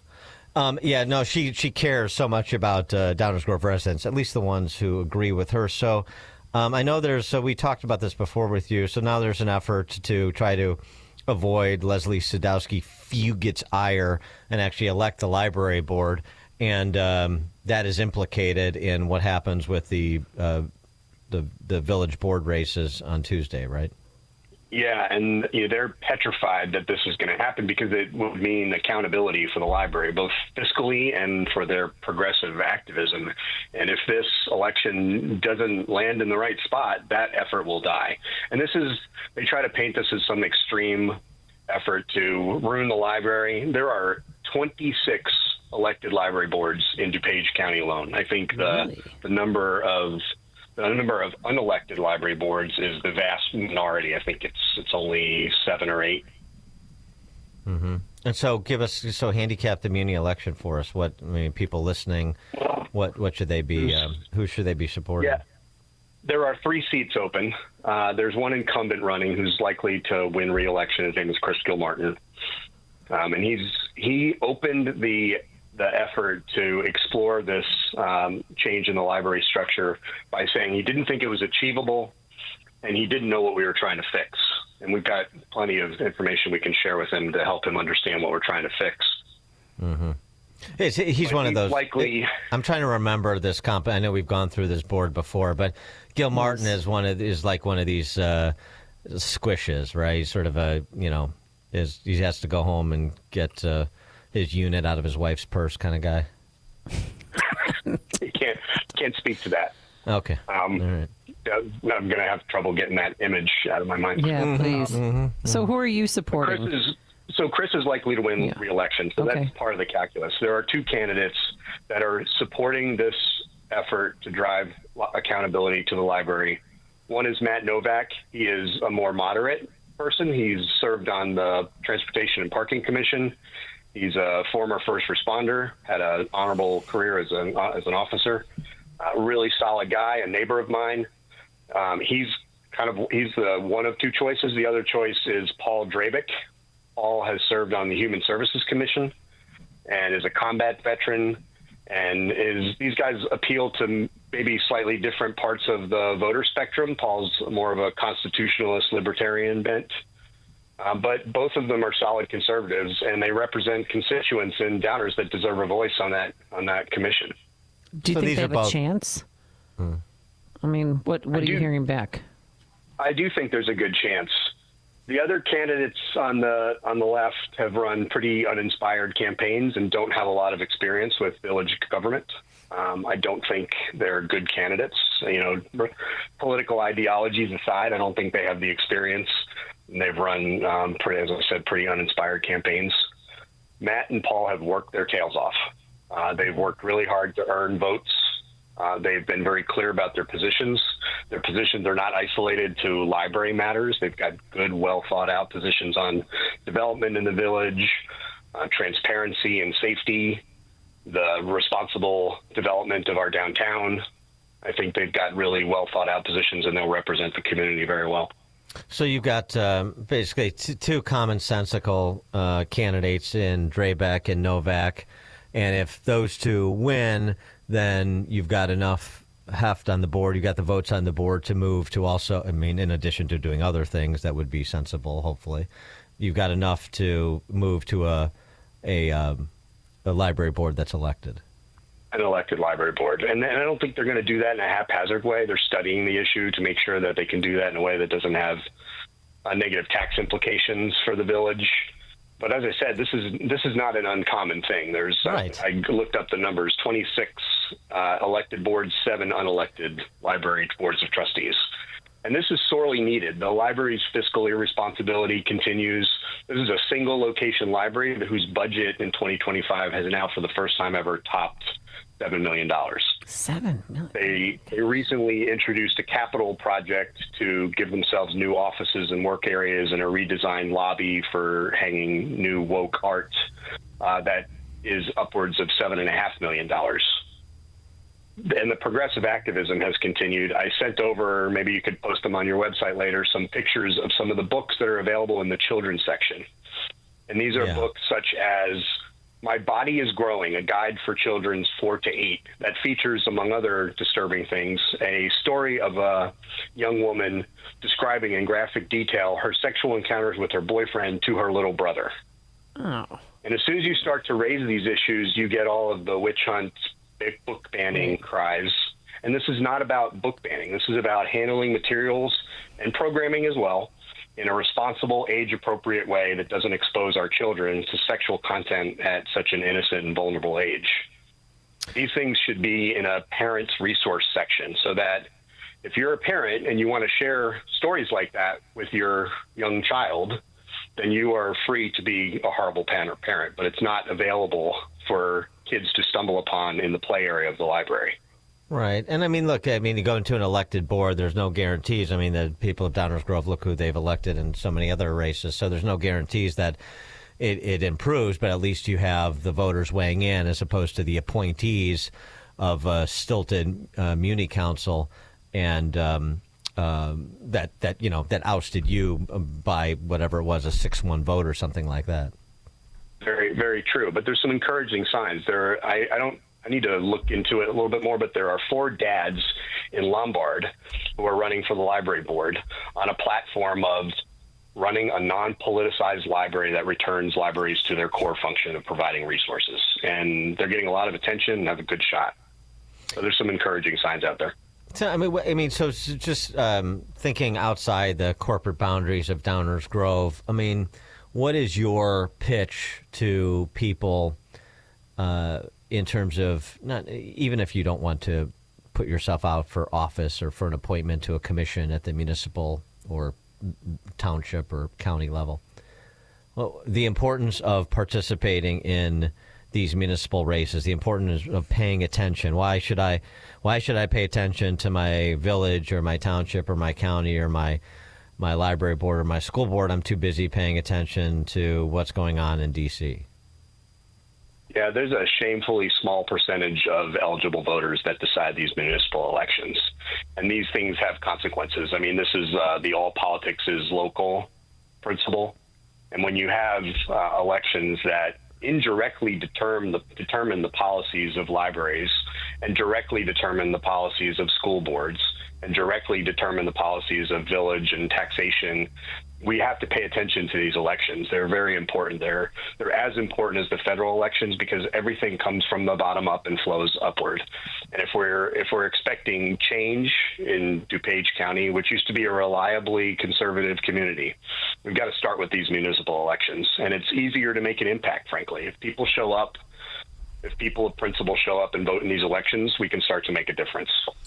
There you go. So Trump voters and other commonsensical people, Novak and Drebeck in Downers Grove, get out April 1st, Tuesday, the election. Bill Nienberg, former Downers Grove library trustee, thank you for joining us again. Appreciate it, Bill. All right. Thanks. Good to be with you guys. Thanks. Thank you. And he joined us on our turnkey.pro answer line. Connect with Dan and Amy using the AM560 mobile app. Download it today at 560theanswer.com/mobile.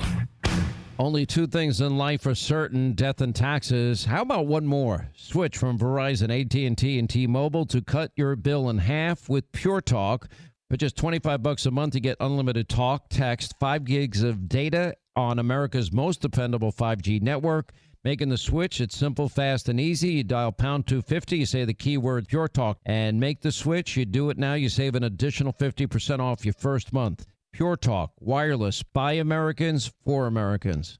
The International Fellowship of Christians and Jews has supported and will continue to support the people of Israel with life-saving security essentials. Your gift today will help save lives by providing bomb shelters, armored security vehicles and ambulances, firefighting equipment, flak jackets and bulletproof vests, and so much more. Give a gift to bless Israel and her people by visiting supportifcj.org. That's one word, supportifcj.org. Got a text message, Dan. Dan and Amy, you can never trust a lady with 3 names. Okay. Yeah, that's largely true. Yeah. I don't like the hyphenated. Never have. Ugh. Maybe make it maybe choice. Except for like Florence Griffith Joyner. Oh, okay. Flo Jo. You could trust her. Yeah. She's so beautiful. All right, all across the country, states are embracing school choice and offering vouchers to families to send students to whichever school they want, including private schools. Unfortunately, lawmakers in Illinois have resisted this trend. And despite all the benefits of private education, well, we have a solution. If you want to send your child to a private school, it's called ChicagolandSchoolVouchers.com. It's simple. Just visit ChicagolandSchoolVouchers.com. Tell us which private school you want to send your child to. Then we contact the school on your behalf and work to secure a voucher for half off the first year of tuition, typically saving thousands of dollars for families. Now, the program only applies to new students who are not currently enrolled in the school. So if you've been considering sending your child to a private school and thought that it was financially out of reach, go to ChicagolandSchoolVouchers.com to learn more and start the process today. Again, ChicagolandSchoolVouchers.com. Gain insight into building strong marriages and raising godly children with Focus on the Family with Jim Daly each weekday at 11:30 a.m. on our sister station, AM 1160. Hope for your life.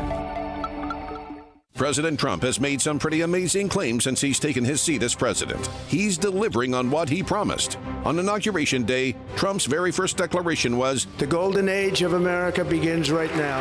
From this day forward, our country will flourish."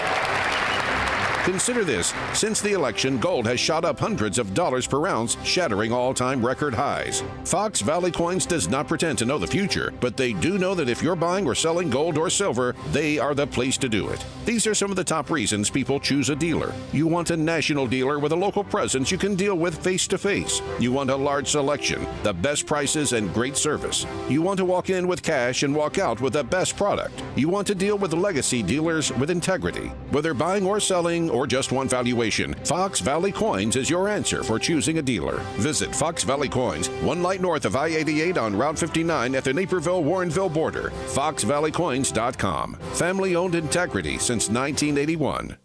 Patrick was way behind on his IRS taxes. I was in way over my head. The total amount ended up being somewhere just over $30,000. $30,000.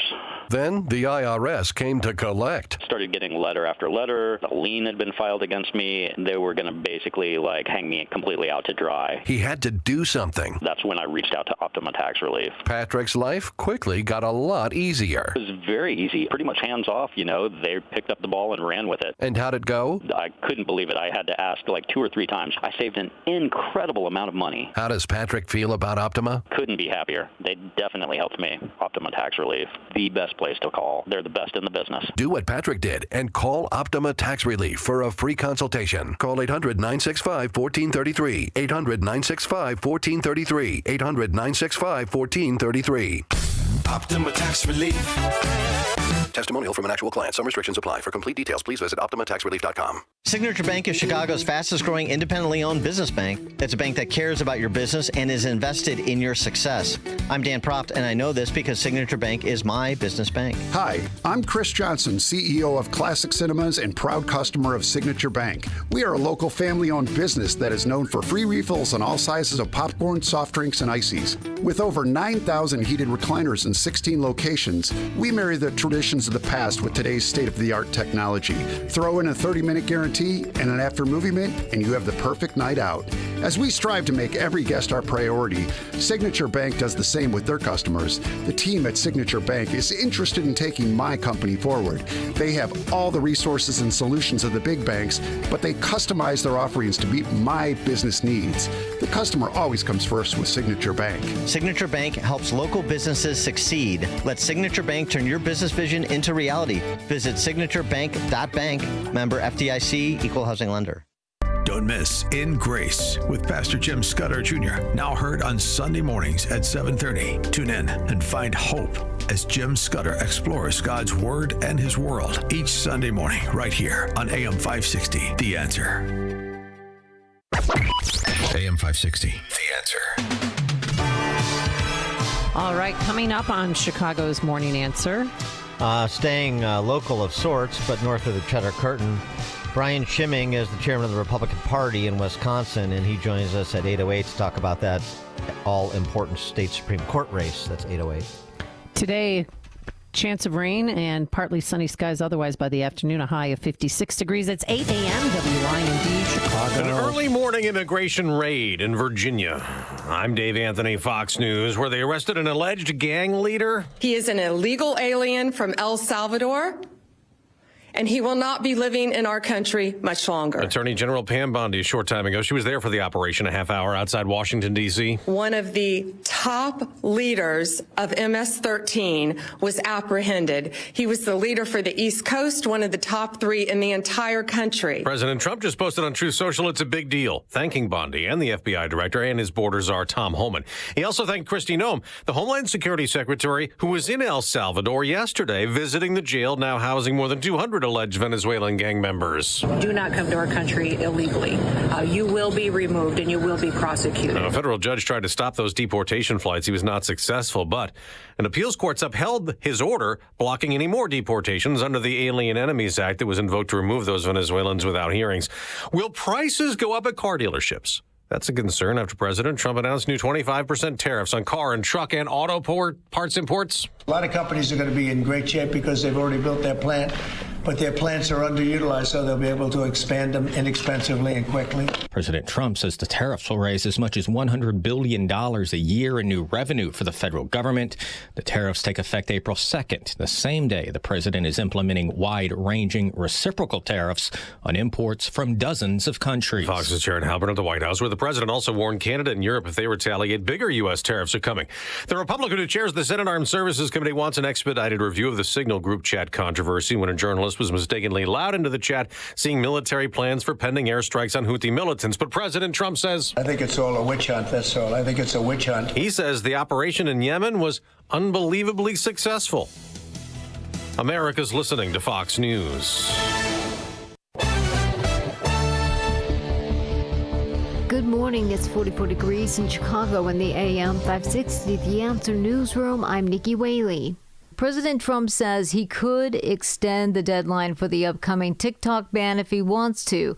Speaking to reporters Wednesday, Trump also said he might give China a reduction in tariffs if its government approves a TikTok deal brokered by America. Well, there are numerous ways you can buy TikTok, and we will find the one that's best for the country, for our country. I'm worried about our country more than anything else. He says he may reach out to China to help close the TikTok deal. Maybe I'll give him a little reduction in tariffs or something to get it done, because every point in tariff is worth more money than TikTok. TikTok's fate's been up in the air for months due to a bill that forces its Chinese-owned parent company ByteDance to sell the app to a non-Chinese buyer or be banned in the U.S. Vice President Vance has been working to find a buyer for the app, but so far there's been no takers. No one's in custody after a man was gunned down near a grade school on the far south side. The 33-year-old man's body was found near Prairie Avenue and 101st Street. Police say the man suffered several gunshot wounds and died at the scene. Authorities temporarily blocked the street near Bennett Elementary School. News is a service of Dan and Amy 24/7. You can now enjoy uninterrupted programming from Dan Proft and Amy Jacobson around the clock all day, every day, including daily replays of Chicago's Morning Answer. Listen now at danandamy247.com. A check of the roads coming up in 2 minutes, but now time for the Signature Bank Business Beat. I'm Lauren Simonetti, and this is the Fox Business Report. Shares of automakers worldwide are losing ground after President Trump announced 25% tariffs on all vehicles imported into the U.S. and foreign-made auto parts. Some companies, including Volvo, Audi, Mercedes, and Hyundai, have already planned to move production to the U.S. this year, though Reuters says some auto CEOs are privately expressing reluctance to make long-term business decisions based on tariffs. Lululemon's forecast for the year released today could offer investors a glimpse of what's happening with consumers. The trendy athleisure company is expected to report a strong holiday quarter. Petco shares are rallying. The pet supplies company continued to lose money in the recent quarter, though it is making changes to improve the business. That's your Fox Business Report. I'm Jenny Cosola, invested in you. Your home home is a valuable asset, and you want to take care of your home. From roofs, siding, windows, and doors to furnaces, flooring, landscaping, and much more. Listen to your go-to for all things home. It's Home Answers Radio every Sunday morning at 9. Presented by Lang Home Medical Equipment, Valic Cass Windows and Doors, and by JeffBuysYourHouse.com. Get answers from industry experts so you can make informed decisions about your home improvement. Right here on AM 560, The Answer. She's gone from reporting on the sidelines to making sense of the headlines. It's the Michelle Tafoya podcast. The media is trying to lampoon this group. Yes, they are. They're calling them a bunch of 19-year-olds in hoodies. People go to war as soon as they're 18. You're okay with that. But a 19-year-old genius trying to help the Treasury save money? Oh, God forbid. Subscribe to the Michelle Tafoya podcast today on Apple, Spotify, YouTube, Rumble, or at SalemPodcastNetwork.com. Hi, I'm Ken Mariotti, owner of Woodland Windows and Doors, a third-generation family-owned business since 1969. We know you're bombarded by choices when shopping for new windows or doors, so we're inviting you to experience the Woodland difference. For decades, we have been transforming living spaces with Marvin Windows, a fifth-generation family business. Marvin replacement windows have been known to increase the warmth of your cold rooms by 10 degrees. Think about that, 10 degrees warmer. When you welcome Woodland into your home, you will get a product expert to transform your living spaces, full-time, dedicated professional installers that you can trust in your home, along with the best products like Marvin. These are the reasons we're proud of our 5-star reviews in Family Legacy. No gimmicks, no pressure, and upfront pricing are why Woodland Windows and Doors is your trusted window and door expert in Chicagoland. Visit woodlandwindows.com to book your free in-home expert consultation. That's woodlandwindows.com, or stop by our showroom at the corner of Lake and Geary in Roselle. Hey, folks, your friend Sean Hannity here. Sadly, imagine a scenario where you or your loved ones face a threat. Your first instinct might be to resort to lethal force, but it is crucial to consider a safer, less lethal alternative first to avoid the legal complications associated with deadly firearms. Byrna's less lethal pistol launcher is equipped with tear gas, kinetic ammunition. It's designed to incapacitate any attacker for up to 40 minutes. Here's a real-life account from a Byrna customer named Adam. Now, Adam encountered a road rage driver who aggressively approached him. Adam dialed 911, armed himself with his Byrna launcher. He aimed a laser at the aggressor's chest. The driver returned to his vehicle and awaited the police. Byrna, it's legal in all 50 states. It requires no background checks, can be shipped directly to your door. Just go to Byrna.com/Hannity. You get 10% off as a discount. That's BYRNA.com/Hannity. And check out their videos while you're there. Spring, a time to get outside, be active, play with the grandkids, enjoy life. But if high blood pressure is holding you back, the sooner you get control of it, the sooner you'll stop being a walking time bomb. High blood pressure is a serious issue. Your blood vessels are constricted, your mortality risk is high. So what can you do besides take medications with side effects? Well, there's a delicious juice that can help bring your numbers back down. It's called 120 Life, and it has natural ingredients that have shown to lower blood pressure. Yes, a superfood juice is showing amazing results for high blood pressure without the side effects of big pharma medication. Try 120 Life risk-free now with a 2-week trial pack. Go to 120life.com and use coupon code 560 to save 15% and get free shipping. They're so sure it can lower your blood pressure in 2 weeks, they'll give your money back if you're not satisfied. Order now. That's 120life.com. Use coupon code 560 at checkout for 15% off.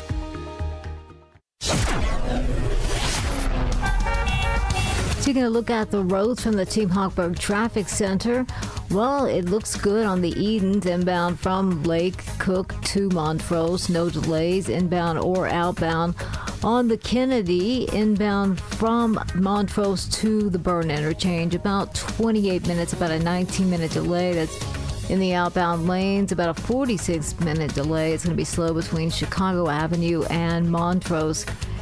As we move along, it's going to be a little bit slow on the Eisenhower, inbound from Wolf to the old post office, 24-minute delay, outbound 31-minute. Traffic is a service of Quick Delivery Service. Make Quick Delivery Service your personal ground crew anytime, anywhere, any place when you need to move your shipment or freight. We'll get it there. Get a quote in advance and eliminate any surprises at quickdelivery.com. Chicago's Morning Answer continues next, but now check your forecast from the National Weather Service.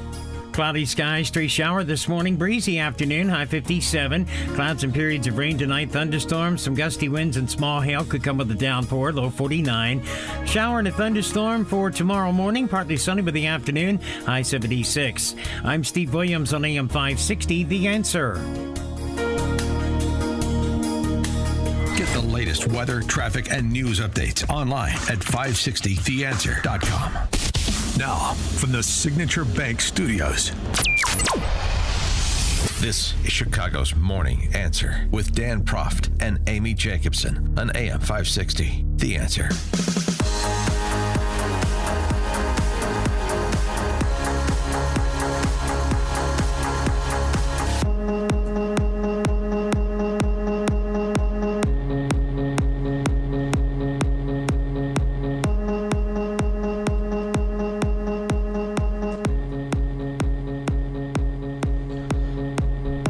Top of the morning, Dan and Amy.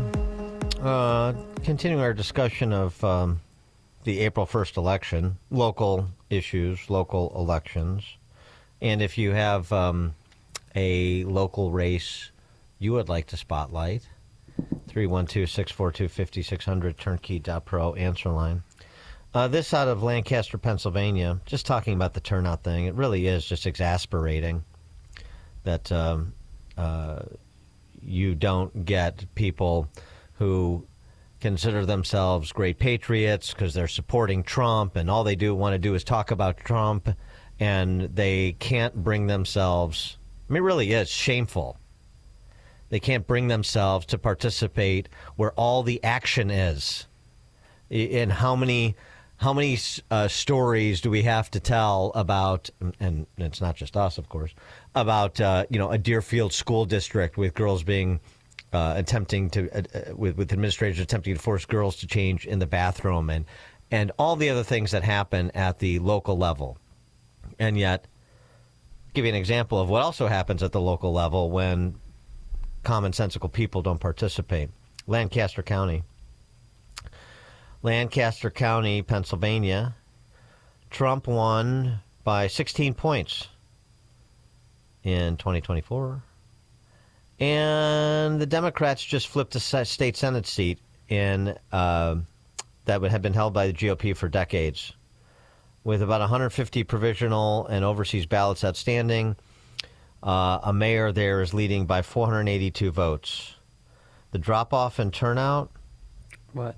54,000 people in the Lancaster district voted this time around, compared with 92,000 who showed up and supported the previous GOP senator when he ran unopposed in 2022. So, I mean, I'm not, of course, the Democrats out there are trying to suggest that this is some sort of referendum on the Trump presidency, and it's a rejection of what's happening in D.C. that got localized, and so this is a foreshadowing for more to come. I always hasten to get too excited about local races that are supposed to be canaries in the coal mine, because the dynamics in local races are unique, the candidates are unique. A lot of times the issues are unique. Sometimes, yes, you can nationalize if you've got a couple of vanilla candidates and it just becomes a referendum on party affiliation or sort of economic and public safety and cultural conditions on the ground. But it's more, as we were talking about with Bill Neinberg, it's more about who is more effective at turning out their voters. And it would be helpful if there would be a little bit more self-motivation on behalf of center-right voters. So there had to be less effort extended and resources expended to make sure people who should be turning out to do their civic duty are doing so. 312-642-5600 is our turnkey.pro answer line. You could also text us on that very same line. And if you're local and listening and running for office, call us. Let us know. We got so many text messages. Dan and Amy, who should we vote for in Glenview? Okay. There's a lot of suburban races that if you want to start change, start small, but get out and vote. And if you voted for Trump, please review who these candidates are. You can Google them. It's really simple. And then go and vote on Tuesday. Michelle in Arlington Heights. Yes, hello. Thank you, Dan and Amy. How are you? Good. Good. Good. Yeah, you're so right. The local races are so important, and getting out the vote is crucial. We are definitely driving that point home, knocking on doors, making phone calls, appearing anywhere that will have meet and greets just to get out the vote. This is a critical election. Arlington Heights is the largest suburb in Cook County, and it has a budget of $212 million. Plus, And it's the future home of the Bears. Exactly. I mean, these are high stakes for a local election, and the real work happens here. So I agree with you, and I appreciate you making that point that we absolutely need to get Republicans out to vote. So tell us, you're running for trustee, right? Yes, village trustee in Arlington Heights. There are 4 seats open with 1 incumbent and 8 candidates. Okay. Well, why should we vote for you, Michelle? Well, but Michelle, how about your last name? Yeah. Hunter. Michelle Hunter. Okay, there we go. Michelle Hunter, exactly. Yes. You should definitely vote for me because I represent really good values. I love Arlington Heights. I've lived here for 15 years. I've been an attorney for 23, and I have experience with local governance and municipal law.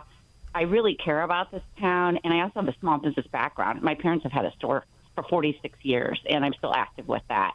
So I am completely pro-small business and economic growth in Arlington Heights. And right now, Arlington Heights, frankly, is not competitive with surrounding communities to attract business. We lose businesses. And so we've really got to protect the downtown Arlington Heights and also not be overly prescriptive to have the Bears. And so, we have to do it right, and I am for that, public safety and infrastructure, the right kind of funding. But the bottom line is, that could be a huge boon for Arlington Heights. So yeah, pro-growth, pro-growth. It'll put you on the map around the world, that's for sure. I mean, there's got to be almost, I'm sure there's maybe some NIMBY element to it, but I mean, that's got to be something that Arlington Heights residents overwhelmingly support, is bringing the Bears to town, don't they? Yes, pretty much they do. They want it done right, which of course, and with the right village board, it can be done right. We already have a memorandum of understanding between the board and the Bears. That pretty much dictates how it will move forward, and it's very fair. I've reviewed it. So bottom line is, the Bears will, the NFL has unique financing capabilities that other developers don't have, and that's what I say to anybody who thinks, well, we don't know if we want the Bears. We want the Bears because that developer is the best. And they already own the land. So might as well just move forward. But do it right, All right, Michelle Hunter for Arlington Heights trustee. Do you have any candidates you're de facto running with that you want to mention as well, or are you a solo artist?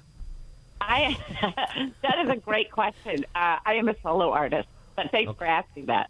Okay. Well, who are we supporting for mayor of Arlington Heights? So I get that question regularly. And, if you're more conservative, which people listening to your show are, and I am as well, most people are voting for Jim Tenaglia. He's the most conservative in terms of mayoral candidates, for sure. Jim Tenaglia, okay. Correct. And he's a sitting trustee now and an architect. And he has promised to recuse himself from any Bears architectural project. Hunter and Canaglia. It sounds like a law firm. All right. Thanks for the call, Michelle. Appreciate it. James in Westmont. Good morning, you two. Yeah, over here at Westmont, they're trying to push another referendum to build a brand new school. This time with a little bit more detail, like where do you want to put it? We're still obviously against it. And we got a little pushback from other people around us. Like, well, you didn't send your kids there. Like, yeah, we know. There's a reason. And the bottom line is the vote no on referendum is find better solutions. Quit trying to raise money. They've been trying to raise or get this referendum passed since I want to say 75, 76 or something like that to build this brand new school. They picked a piece of land and they wouldn't say how they were going to fund it otherwise. They just said, we just need this much money, and that's it. So they don't want to listen to any other details or have any other suggestions on how to improve, like, the existing schools or what to do if like all or nothing for them. Thanks for the call, James. All right. Will and Skokie. Yeah, how you doing? What's your take on the Skokie elections? I'm leaning towards tennis, but there's just so many people running for mayor, and they all seem to be red diaper babies, you know? Well, I mean, it's Skokie, Will. You know it better than I do. Yeah. What do you expect? Yeah.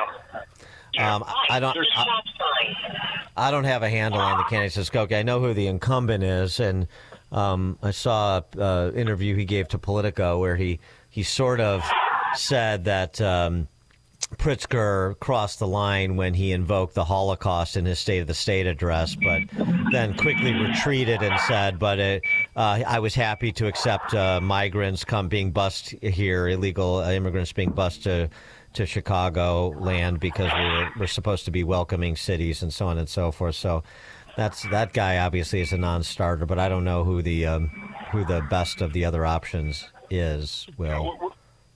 We're getting a lot of younger families moving into Skokie, which is good to a certain extent. I just want to get your feel on who to go for. There's just so many of them, and they're all. I get like 5 or 6 political flyers a day in my mail. You know. Really? Yeah. Well, I mean, thanks for the call. Well, I mean, look, I mean, I'm as moribund as most of the local Republican Party organizations are. You still to start there. I mean, if you're looking for a center-right candidate, you can at least start with, like in Will's case, the Niles Township Republican Party, and see if you can the committee person, and see if you can raise them and get some insight. You know, I don't pretend to have a handle on all of these municipalities. Amy and Wheaton. Yeah. Hey there, Dan and Amy. How are you? Good. Good. Hi. Good. I was on about 2 years ago with you guys when I ran for school board back in 2023. I'm a candidate on the ballot again for Wheaton Warrenville CUSC 200.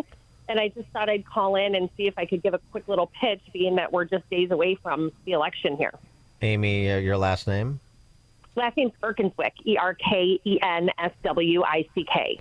Okay. Erkenswick, okay. Go ahead. Yeah, so we have a really unique situation here in Wheaton Warrenville. We've got, a union-endorsed slate of candidates who really represent the continued echo chamber and continued groupthink of our Board of Education that really acts as liaisons and service members for the administration and for the teachers' unions' values and efforts. Community members really don't have a voice at this point. So Amy Erkenswick, along with another mom in town named Brooke De Niro, we're running, and we are really the opportunity for the community to have outside accountability, outside governance. We're not part of the club. We haven't asked to be part of the club, but we are doing our best to see if we can get a foot in the door and, affect some real positive change in the district for our students. Erkenswick and Gennaro, do I have those names right? Correct.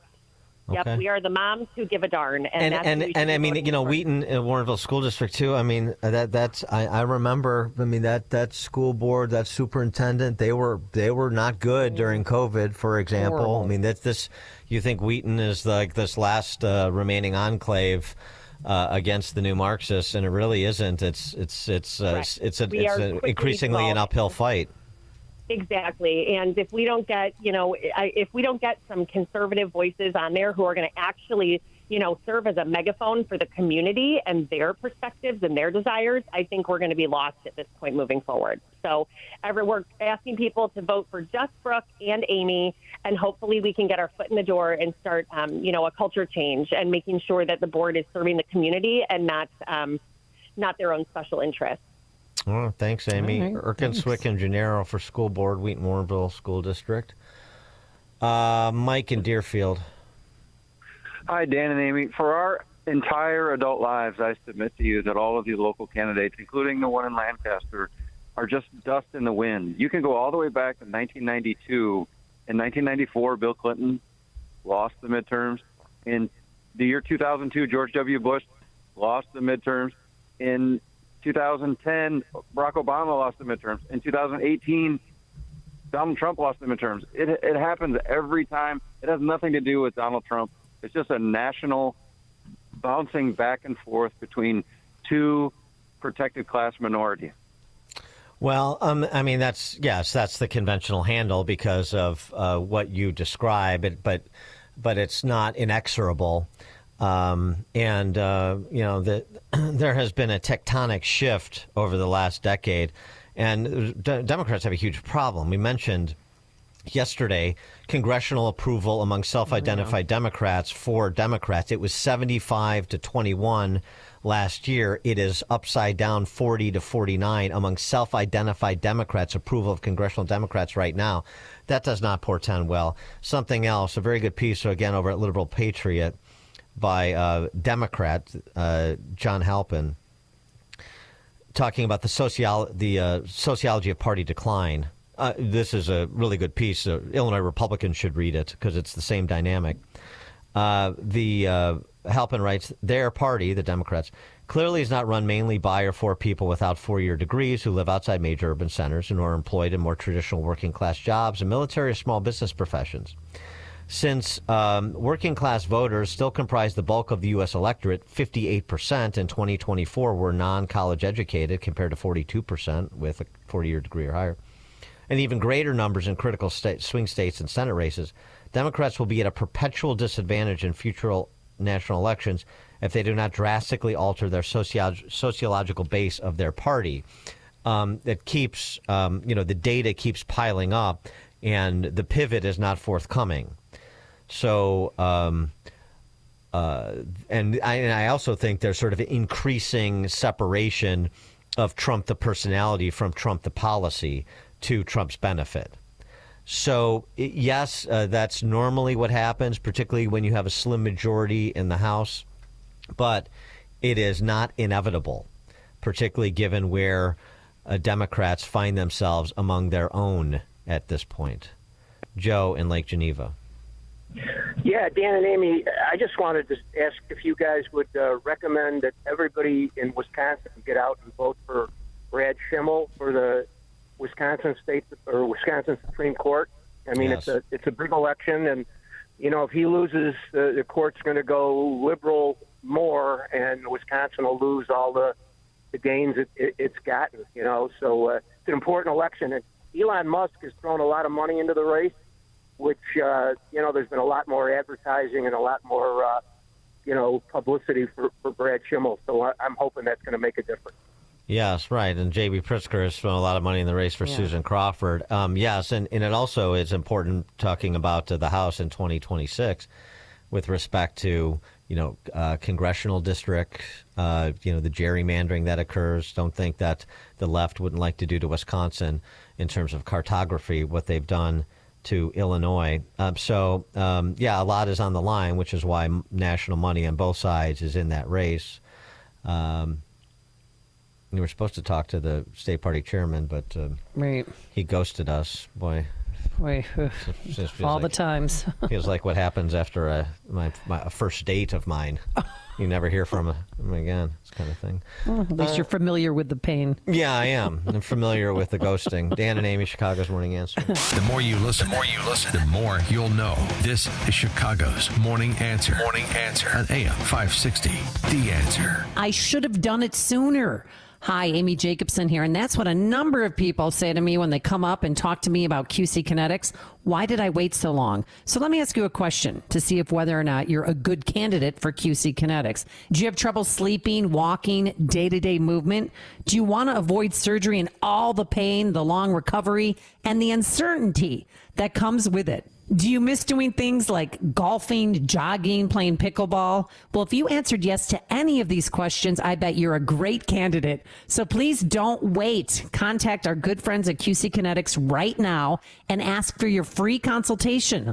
Learn how the latest advances in regenerative medicine can help you and give you lasting pain relief with no drugs, no surgery, no downtime. Saturday appointments available. Call 312-809-5955. That's 312-809-5955. Again, 312-809-5955. There's a reason potato chip companies don't package their items in a clear bag. Because then you would easily see only 2/3 of the bag is actually full of potato chips. The rest is just air. It's a little like when you go into your retirement and you want to use that 401k, but you find out only 2/3 are yours and the rest goes to the G. Tom Fortino and Alpha Wealth Group can help you. He can help you forecast what that tax bill will be in the future. That way you can build a strategy now to potentially decrease your tax liability in the future. In other words, more for you and less for the G. March is the month when all you think about is doing your taxes next month. So why not have a meeting now that deals with all the April 15ths in the future? All you have to do is call Alpha Wealth Group today at 630-864-6711. That's 630-864-6711 or online at alphawealthgroup.com. Advisory services through Retirement Wealth Advisors, LLC, and SEC Registered Investment Advisor. Insurance and annuities offered through Alpha Wealth Group, licensed in Illinois. A great smile can make you feel happy and confident. So when you consciously conserve your teeth, that glowing smile will show through. At Best Dental Group, Doctors Economos, Gay Vallis, and their staff are ready to help you create that perfect look or maintain the one you have now. Along with general dentistry, Best Dental Group is a multidisciplined practice with an orthodontist, periodontist, and prosthetic specialists on site. They use the newest breakthroughs in dental technology such as titanium implants, Invisalign clear braces, and laser treatments. Don't let fear get in the way. They can recommend sedation to make your experience as comfortable as possible. Best Dental Group is located in historic downtown Bartlett and is a multilingual office. Call 630-830-4930, 630-830-4930, or visit bestdental.org. Best Dental Group, sharing your conservative values and helping you to conserve your teeth.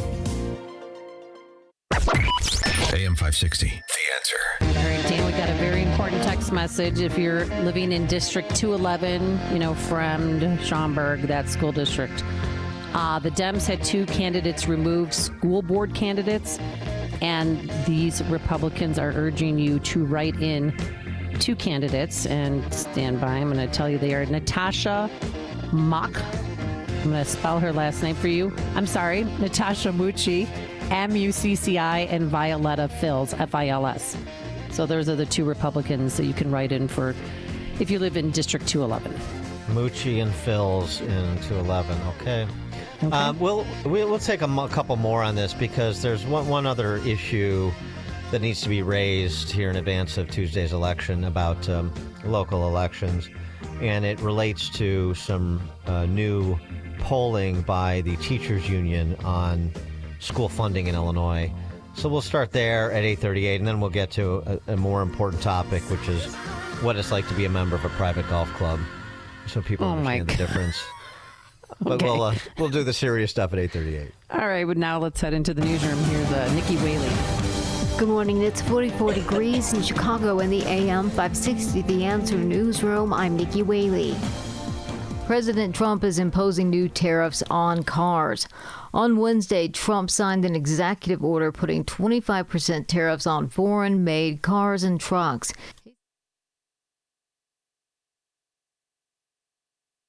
And auto parts. He added that buyers will be able to deduct the interest on their car loans if their vehicles was made in America.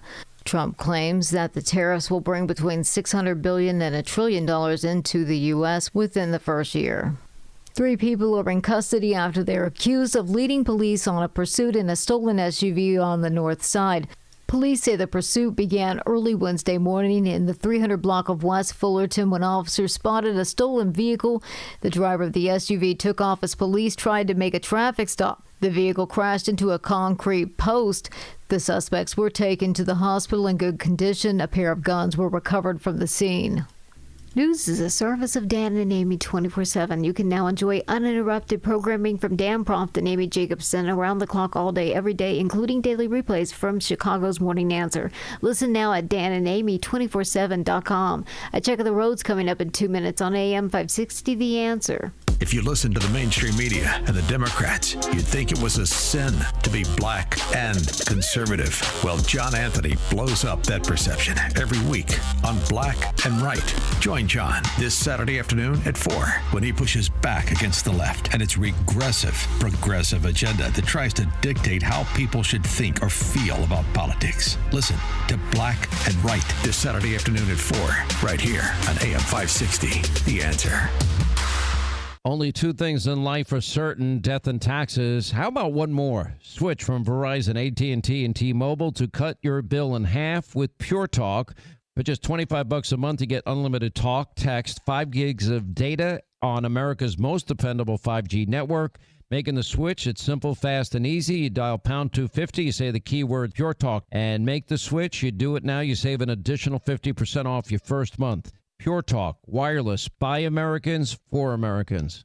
The International Fellowship of Christians and Jews has supported and will continue to support the people of Israel with life-saving security essentials. Your gift today will help save lives by providing bomb shelters, armored security vehicles and ambulances, firefighting equipment, flak jackets and bulletproof vests, and so much more. Give a gift to bless Israel and her people by visiting supportifcj.org. That's one word, supportifcj.org.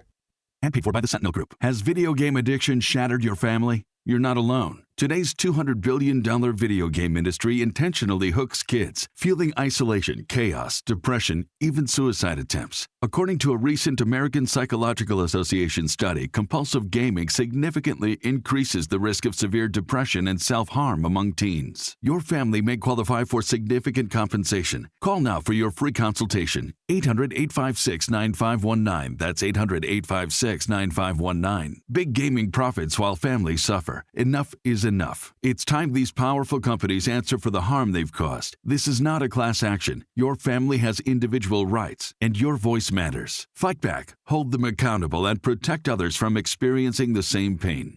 Call 800-856-9519 now. Again, 800-856-9519. Your call matters. Call 800-856-9519. That's 800-856-9519. This hourly segment is brought to you by the Alpha Wealth Group, bringing the trilogy of estate, tax, and investment planning together. Visit alphawealthgroup.com for a free report.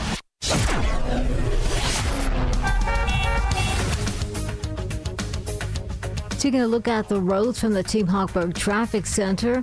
Well, it looks good on the Edens inbound from Lake Cook to Montrose. No delays inbound or outbound.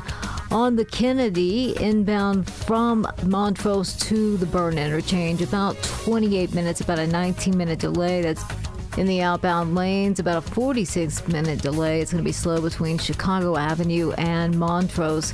As we move along, it's going to be a little bit slow on the Eisenhower, inbound from Wolf to the old post office, 24-minute delay, outbound 31 minute.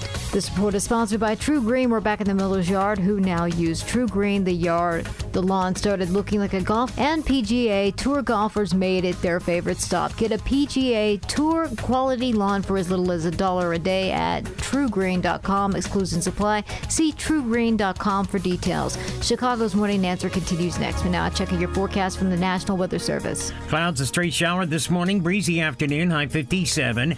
Clouds and rain tonight. Thunderstorm late. Gusty winds, small hail could come with a downpour, low 49. For tomorrow, shower and thunderstorm. Clouds and sun by afternoon, high 76. I'm Steve Williams on AM 560. The Answer. Get the latest weather, traffic, and news updates online at 560theanswer.com. Now, from the Signature Bank Studios.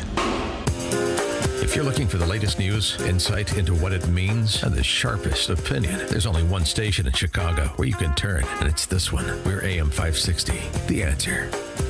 Top of the morning, Dan and Amy. We do now have the state party chairman for the Republican Party in Wisconsin, so we'll return to the state Supreme Court race there. Susan Crawford, the Pritzker-backed neo-Marxist who's running for the state Supreme Court, one of the things that she has been hit on, as you might expect, being a leftist judge, is lenient sentences for dastardly criminals, like a particular case involving a child molester whose sentence was recommended to be a decade, and she meted out a 4-year sentence. This is an example of her leniency when it comes to predators, the argument goes.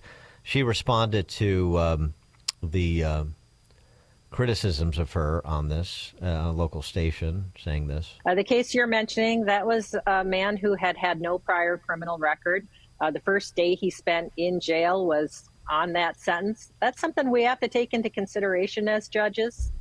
And the prosecutor's recommendation is one factor among others. So I apply the law when I'm making decisions. I'm not there to just rubber stamp what the prosecutor's asking me to do.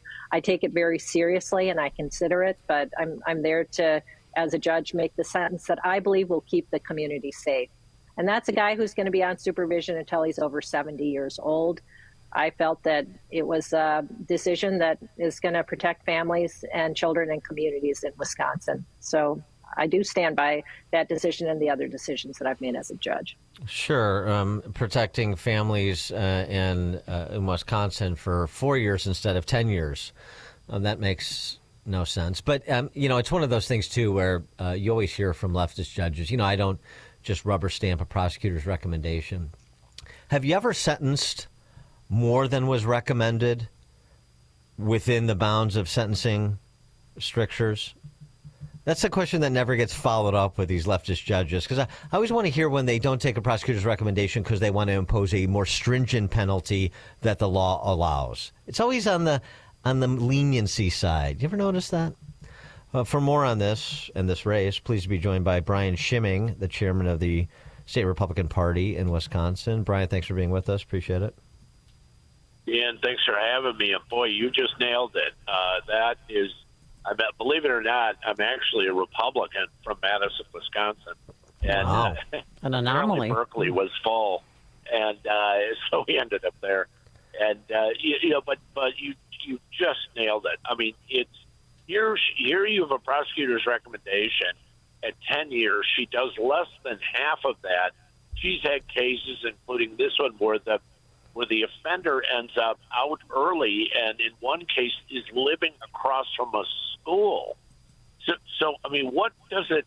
I mean, when I listened to that audio you just ran, she doubled and tripled down on what was obviously a lenient sentence. I mean, we've seen. I'm the only state chairman on the board of the National Republican Mayors Association, and I see this all the time on these urban liberal judges and sometimes even prosecutors, but certainly on the judges. But she is such an egregious case that it does not take a rocket scientist or the best lawyer in America or the best judge in America to come to the conclusion that to allow a sexual predator out of jail and living near a school is really not a great idea. Well, what else has she done that you can inform us on?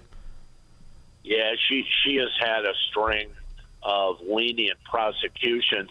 I mean, in Dane County, which again is home of the state capital in Madison, very, very liberal town, she kind of stands out as a pretty liberal prosecutor. She's had repeated cases where I just don't understand what her misfire is on this issue with child predators and some of these other really dangerous criminals.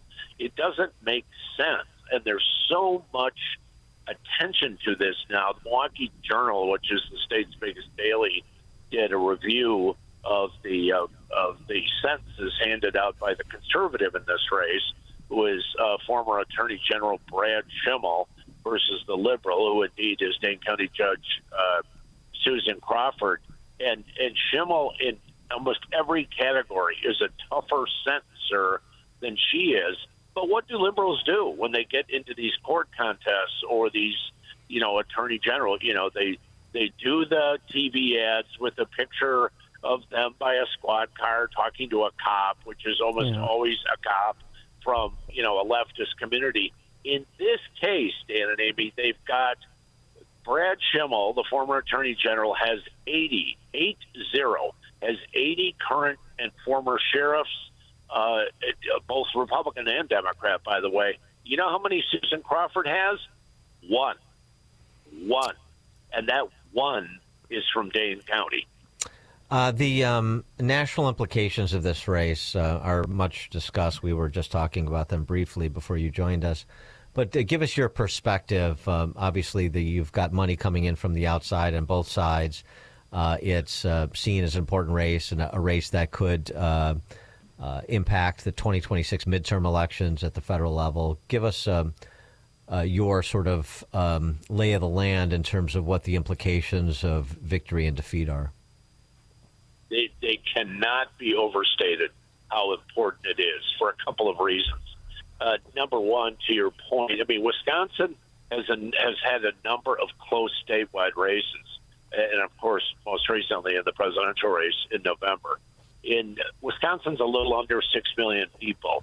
13 times in 26 years in Wisconsin, 13 times in 26 years, we've had statewide races decided by less than 30,000 votes.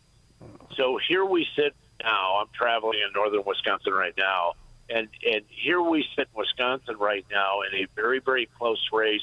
The reason it affects national politics is that everyone, both sides, assumes that if the liberals have control of our court, which is a 7-member court, currently liberal controlled 4-3 after the conservatives had it for 15 years, if the liberals retain control of the court, they will redo the congressional maps. That is to say, the maps that we have 8 members of Congress, 6 Republicans, 2 Democrats. Everyone is assuming that the congressional map, which we've been under for 5 years now, will be reopened and redone. They will redraw 2 Republican congressmen out of their seat. Derek Van Orden out in western Wisconsin along the Mississippi River, and also Representative Brian Stile, who represents a district in southeast Wisconsin, just north of the Wisconsin-Illinois border. Mm-hmm. Yeah, well, we know Ryan well. Mm-hmm. Getting a lot of text messages here into the station. Republicans, Illinoisans who live near Wisconsin that want to help this weekend, maybe knock on doors or do something to help, put Brad Schimmel over the victory line. How can they reach you? A couple ways to do that. They can go to our website. The state party's website was just WISGOP, WISGOP.org. Okay. You can follow me on Twitter as well, because I'm putting some of this out, and that's at Brian Schimming, BrianSchimming, at Brian Schimming. We need our friends from Illinois to come up and help. It's a national. By the way, it's now being estimated this race is going to go for almost $100 million, and it will. If the liberals retain this seat, they'll be passing impeachment resolutions against Donald Trump within the year. $100 million for a state Supreme Court race in Wisconsin. Wow. What has the state party learned, if there was something to learn, about what happened in November, where Trump carried Wisconsin, but Eric Hovde came up just short against Tammy Baldwin? Yeah, it's crazy, isn't it? 2 years ago, so think about it this way. 2 years ago, Ron Johnson, our great Republican U.S. Senator, and Democrat Governor Tony Evers were on the same bench. 70,000 of the same votes. If that, I don't know which one of them stayed up later at night thinking about that, but probably Ron. But, it shows you how purple Wisconsin can be. But what we learned with Donald Trump is when the message is clear and people understand the differences, as they did in the Trump-Harris race, we win. And so as I go across the state, I'm going to be in about 14 cities between now and Tuesday. I was in 3 yesterday. And when people understand the differences between the candidates, and we don't try to, be too pastel about everything, we win. I always say, I'd always speak at the Trump rallies to warm up the crowd before the president came on, and I'd always say, look, the win is out there, but we have to go get it. I was the first state chair in the country to push early vote, which was not popular originally when I was pushing it. But I said to the president one day on the phone, he asked me to talk about early vote, which, by the way, in Wisconsin, you can early vote through tomorrow, Friday, end of business Friday at your local clerk's office for those listening, or if you know people here. But I said to the president, look, I love showing up on Election Day. I love going to the firehouse and voting. I see people, I know all of that. But I said, Mr. President, you know what I like more? And he said, what? And I said, winning. I like winning. Yeah. Well, because we got people to early vote, we won Wisconsin. Well, so what's your handle on where the early vote is right now?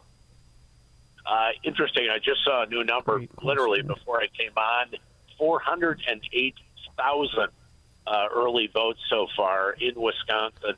And to put that in context, that now is about 150,000 more than we had in the Supreme Court race 2 years ago. So that's quite significant.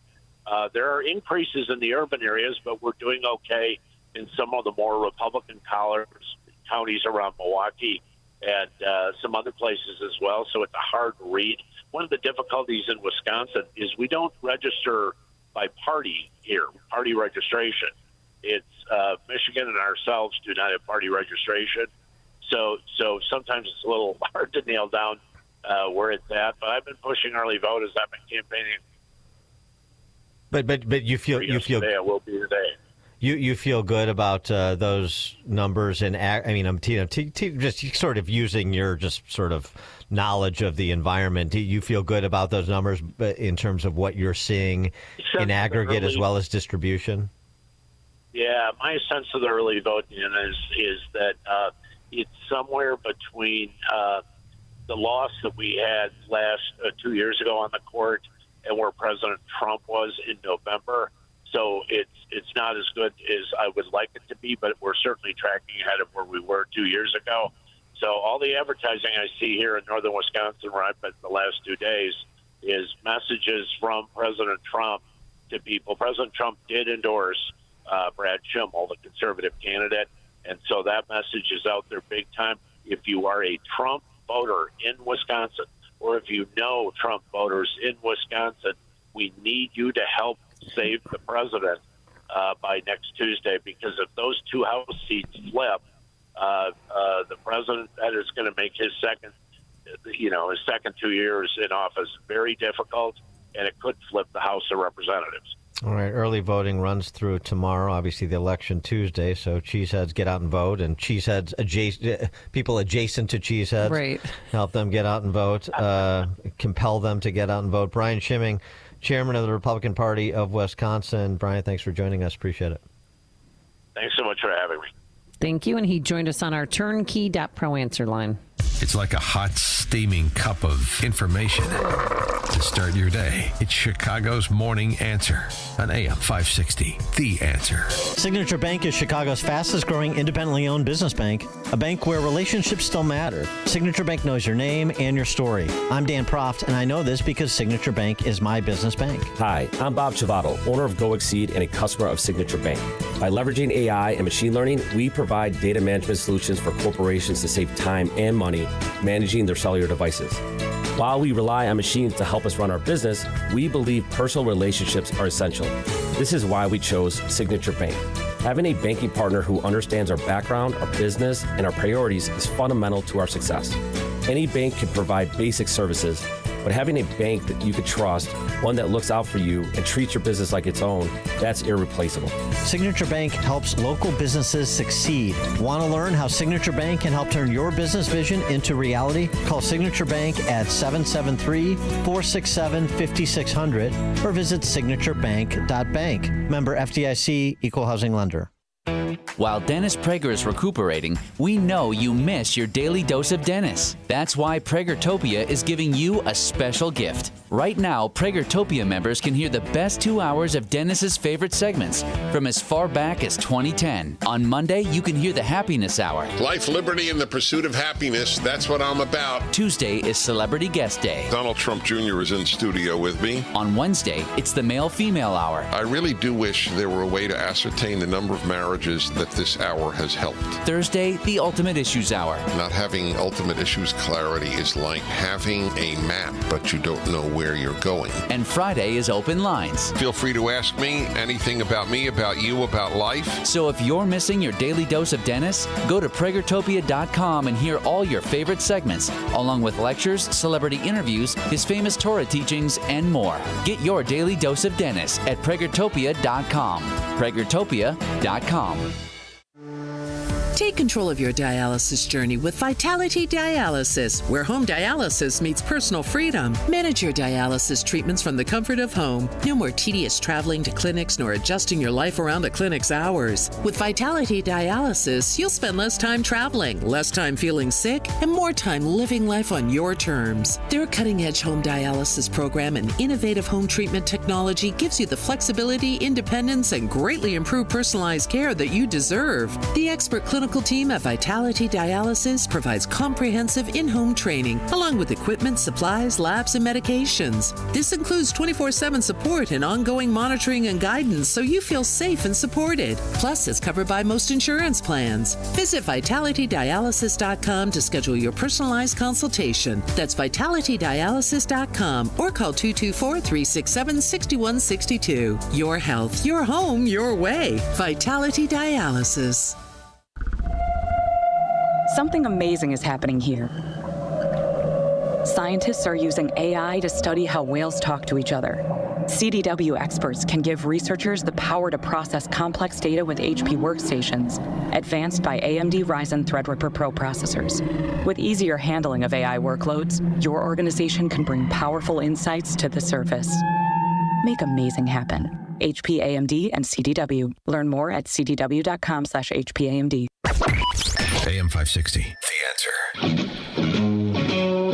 Dan and Amy, Naperville calling to the faraway towns. Naperville calling to the underworld. Excuse my Clash paraphrasing. Josh in Naperville, you're on Chicago's Morning Answer. Hey, Dan and Amy. How are you? Good. What's Thanks for having. I heard you guys were talking about local elections. I'm like, I'm gonna call in because I kind of wanted to. This is Josh McBroom, city councilman, right? Yes. He of the infamous, let's create a list of all the people in town who want to volunteer to host a person who is in this country illegally and got his hands slapped by the minders in Naperville. I still haven't had any sign-ups, so anyone listening, if they want to be the first, they could be the first. So. Yeah, right. All right, give us the landscape of Naperville for Tuesday.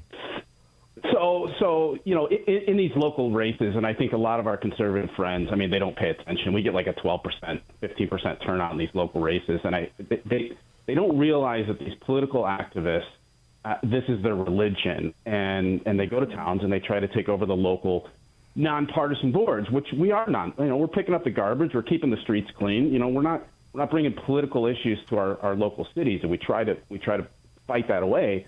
And what we're seeing in Naperville right now, if you were to, we've never really seen it before. We've got 4 candidates who are leaning real hard into partisan left-wing politics. We've got Bill Foster, who's put money into the Naperville City Council race, Lauren Underwood, Anastasia Murray, Sean Caston. Okay, we've heard enough. Yes.